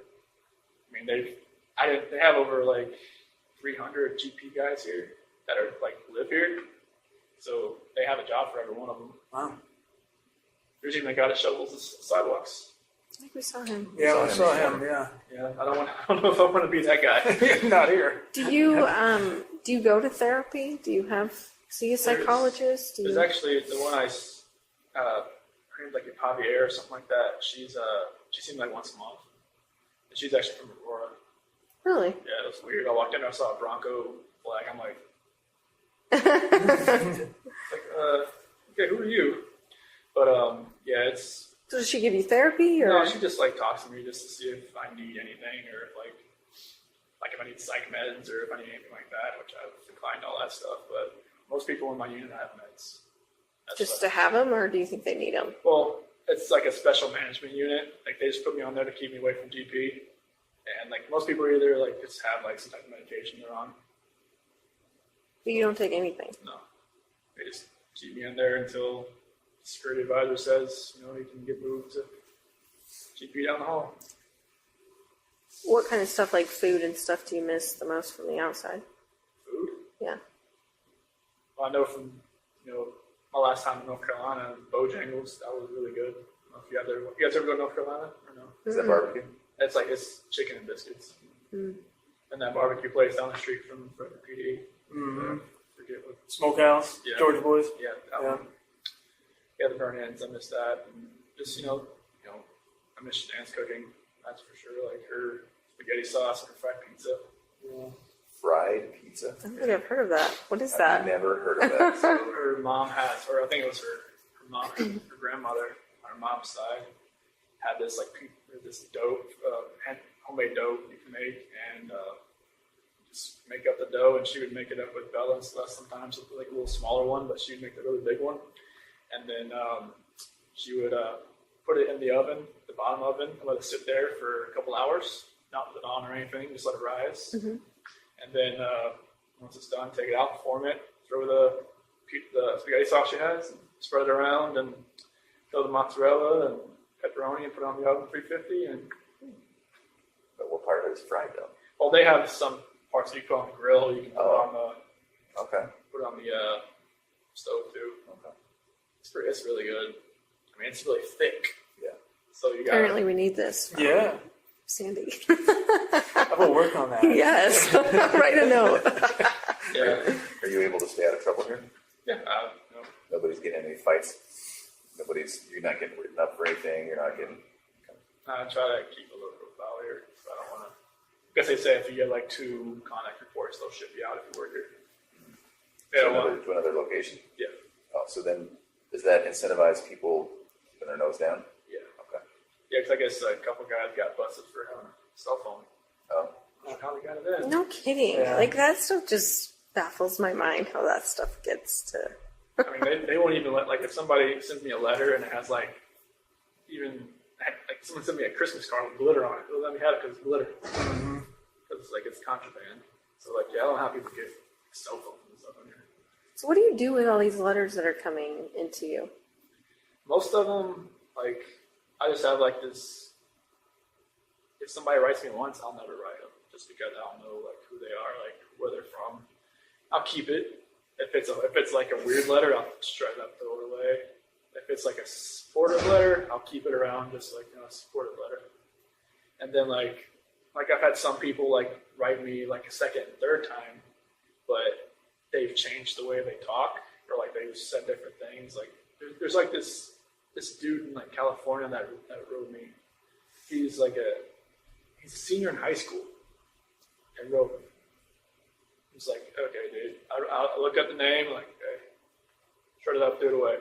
He wrote me again, 2 weeks ago. Totally different. Never mentioned, his age, never mentioned his setting, hey, I support you, I'm all this, that. If I didn't recognize his name, I would have known, he was just an 18-year-old kid, senior, trying to just, probably just get information. Trying to, because there's been, journalists and, other people, like you could kind of tell, like they ask a lot of questions. Mm-hmm. But I try to like take into effect who's writing me and like just not to respond. Like I've responded to a few people just because like either my parents have talked to them on the outside, and then I kind of know, okay, it's a real person. Oh, But like there's some people that like it seems like they're just trying like to get help for themselves too. Like some people ask like like just for spiritual advice. they're asking for spiritual advice from you. Yeah, like if they're not asking about the case, I'll write them back. If they ask about the case, I don't write them back. Do you think you'll be in love again? There's a lot of women out there that are in love with you. No. I don't think that's gonna happen. I'm not the guy that's down the street or whatever it is. I've heard enough about that guy living here. What have you heard about him? He got engaged over a letter. He did, yeah. That's pretty insane. But yeah, I don't see myself being in love ever again. Do you have some ladies that are giving you a lot of, like, just telling you that they're in love with you and that kind of stuff? Well, I've had a couple letters that have been like, I hear you get a lot of letters from lady friends that tell you all you need to know. I'm like, I don't get those letters. Trust me. Like I guess there was one letter in Colorado, someone sent me a picture of them in a bikini, and then it's like went on from there. That was like the only letter I ever got. That was like that, but the press took it and just went with it. Yeah. Do you ever get requests from the press? Mm-hmm. And how does that work? Just tear it up. Throw it away. So are you personally are declining? Well, I don't like running back. Would they allow you to talk with them? Would they allow them in here to talk with you? I don't know. I guess some stations have asked to come in here and talk to me, but they have told them no. Oh. But I've gotten letters from Denver stations and whatnot wanting to talk to me, and then quotation marks off the record. I'm like, yeah, right. Okay. Anything I write. Yeah, you're right. Yep. So yeah, I just tear it up, throw it away. Have you thought about, like, writing a book or anything like that? No, that's nothing like that. My mom and dad have been sorry. No, go ahead. Mom and dad are saying maybe you should like write down like how you feel or like how you've been dealing with this type thing. Just write it down, and that would be my story. But I'm just like, I'm not writing. That's not me. I mean, I've always had a really crazy imagination. So like when I was a kid, like I even convinced my teacher I went to Japan over the summer or to China or something. But she said, you should just write down like your story, like how you cope with this. Why did you convince your teacher you had gone to another country? It was just like what you did over the summer, and I was like, oh, China. I'll start writing. And she actually believed it. I was really convincing. Well, you're a smart dude. Yeah, it was, and the parent-teacher conference said, so how was China? Nope. So earlier you were talking about how this experience you're gonna want to help people. What do you mean by that? So like this couple letters that I've gotten, like this one girl, she's in like an abusive relationship and she just can't find a relationship like with God. And like I never read the Bible before all this. Like in Weld County, I read it because Right. in the segregation hole there, it was like that was the only book I got. And I was like, okay. I read it cover to cover, and I never thought I could, being how many pages were in the Bible, but Right. it stuck with me, and like I've been reading it more and more here. Like I got a different version here. I've just been reading it and just writing down like a couple scriptures a day, like to give to my mom and dad. They've been like making a little journal and stuff like that. And my Uncle Johnny and his wife Martha, they're actually missionaries, and one of my cousins is actually as well, and they've been helping my mom and dad, and they've been. They looked at a couple of my letters, and they're amazed at how mature I've gotten with like the Bible and everything, the Scripture and everything. Just like one gift that I did get was a good memory, as far as like being able to memorize stuff, right? And like that's what happened with cars and with the oil field. I can memorize acronyms like that, and I've been memorizing a lot of different scripture. I can just kind of like help people that way.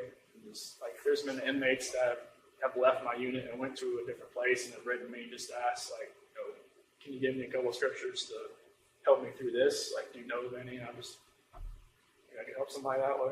Yeah. That's good. Do you get to go to school or anything? They don't have any of those programs here. Oh, they don't. It's a accept or evaluation prison, so they don't.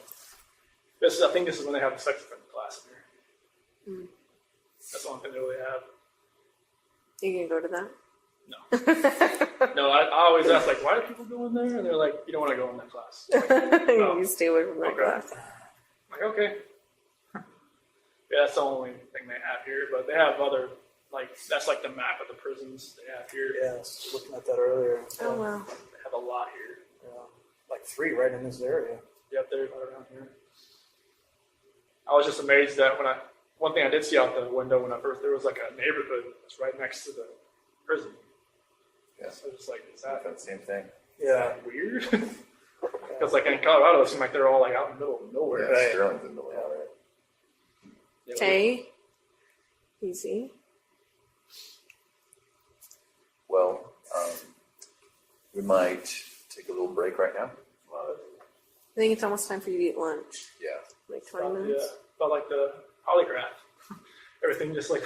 I look up the time. I'm like, oh wow. It's been 4 hours. Holy cow. They might let us come back and talk to you. Okay, There might be a couple more things you want to go over. Is that something you're up for? that's fine. Okay. And then the other thing is, we might be back in a month and a year and 2 years, if you're up for it. Now that's way down the road, but I guess maybe in the back of your mind, just think about that. And I hope so far today's been all right for you. Yeah, it's been. Honestly, when I walked in, I was just like, wait, I know these Where do I people. know these guys? I looked at you. I'm like that's not the site counselor. That's oh my gosh. Okay. Yeah. They're Colorado people. Then let's pass that A&E sergeant. I was like, all right, who am I meeting? I'm like, oh, it's not the A&E sergeant. Yeah. So there's a possibility we might not make it back today. I just want to let you know, but we might. So we really appreciate you talking to us. Thanks Yeah. for coming. Total took me off guard. I didn't know ideas of that. Yeah. And again, this isn't to, your case is over, it's closed. So that's not what today's about. We really appreciate it. You did a lot of things really well, really good. Made a lot of good decisions. And obviously, we're here because of just one bad decision, but I think that you've taken steps to get past that. So yeah, we might come back after lunch if that's all right. That's fine. Okay. I'm gonna go see if I can grab somebody.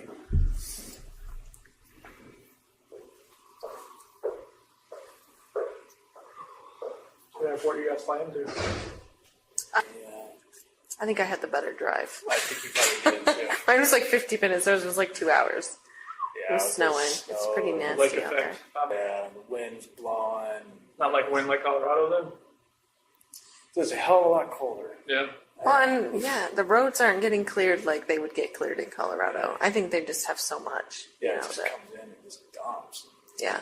Colorado it just melts within a couple hours Right. here. Just honestly, I haven't seen it melt here since I've Well, got that's the thing. Everyone's Yeah, it's houses are just piled, you know, like, oh, it's the next snow, and they just pile it on top. So it doesn't look like anything melts. no.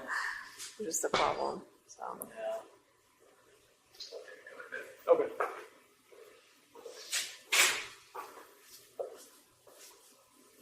Do you guys go outside for rec or anything, or? No, not when has to be over 50 degrees. Oh, so you won't be out for a while. No, they have like a rec, like a little basketball court down the hall from where my unit is. So we get there about 5 days a week for like 40 minutes. Nice. So it's a good chance to just get out and just run around a little bit, just Mhm. stretch your legs a little bit. Yeah. Any weights or anything you can use? Yeah, there's some weights in there. We go with another unit, and they're it's the infirmary unit that goes with us, and most of them are like in wheelchairs and whatnot. Mhm. So we're kind of like I just let them do. I don't want to get in the way. Just like let them like they have like the pull downs and the lats and all that kind of road machine and stuff like that. So it's pretty cool. Yeah, but I think they have like a track or something like that you can run around. Once we go outside. Mm-hmm. Colorado, they let you go outside. Like, I never went outside, but like at the DRDC, they just said, "Do you want to go outside? Let you go outside. That's cold." Thanks. Buyer beware. Like, hey, should I go you want to wreck today? You're like, no. No, it's like 30 degrees outside. You can go outside if you want. Okay. But their version of wreck was like they put you out in a little cage and let you like kind of walk around for a little bit Yeah. at DRDC. It was a little different there. If we don't want to come back, I just want to let you know, I talked to your dad the other day. Okay. And just to get your property released to him. Oh, that phone and stuff? Yeah, Okay. your phone and what else? Wallet. Your wallet. Okay. Yeah, and we have some other things too. So, but I have to wait for the DA to release all that stuff and then Okay. red tape crap. So, Gotcha. but then we'll send it off to him. Okay, awesome. Thank you. Yeah, I know you wanted my phone just to Yeah. design pictures on there. That's what he said. I think I had that phone since like 2016, so there's a good amount on there. Yeah. If we don't make it back today, it's going to be because of some of their scheduling. It's not that we don't want to talk to you some more. It's fine. There's more things we can't talk about. Okay. But if we don't make it back, that's why. Okay. Yeah, it's a holiday, so I figured they'd be pretty much open. Yeah. Yeah. So I didn't see many people walking through the hallways when I came down here. Usually there's a ton. Of visitors or what? No, just a ton of people, just like workers walking up and down. It seemed I pretty see. sparse. Yeah, it did seem sparse, didn't it? That was one thing I was shocked about when I walked around here. I was always used to seeing everybody in handcuffs walking around the hallways. Here, That is interesting, man. I thought the same thing. I couldn't tell who was who. yeah, it's like You can't necessarily you tell. you see the red tag, it's like an inmate, but it's somebody else. It's somebody who works here. Oh. Or like somebody that's like actual civilian who works here. So then you're not in shackles and handcuffs that often? I haven't been since I got here. You're kidding. That's why I was amazed. I was like, when the guy took me in the hallway, I was like, anything? No, just keep walking. Yeah. That's my psych counselor was saying. This isn't the max when she first got here. Like, no, it's just like max or something. They just like, you know, if you want to act up, they'll You want put to you in. abuse it, you'll earn those shackles back. Oh yeah, they'll put you in handcuffs, take you to the hole, Yeah. Yeah. and then they'll ship you out of here. They have a solitary here. Oh yeah, they'll strap you out to the bed. Oh, yeah? Jeez. You can't move. A reminder of, behave, right? Yeah, it's like don't Not that you need it, don't but- pass food, don't pass anything that's not yours. Otherwise, you're gonna. Do you get to buy like commissary and stuff? It's different here. It's like a bubble sheet instead of like Colorado is like a little touch screen you do. Uh-huh. But here it's like a little Scantron. You send it off to like Missouri. I mean, it's the same company, but it just takes longer to get here. Yeah, it's Like what kind of stuff can you buy? like ramen soup and peanut butter and oatmeal, like lemonade mix, stuff like that. I usually just get the oatmeal and the ramen soup. Do your parents put money on your books then? Yeah, I'm not sure how like that restitution stuff's gonna work. I'm sure like that'll like whoever sent me money on the canteen will probably like it'll take a little bit of it too. Oh yeah. Just right here. Okay. Ready? Yeah. Alright. Thank you. Thank you, Chris. All right, thank you.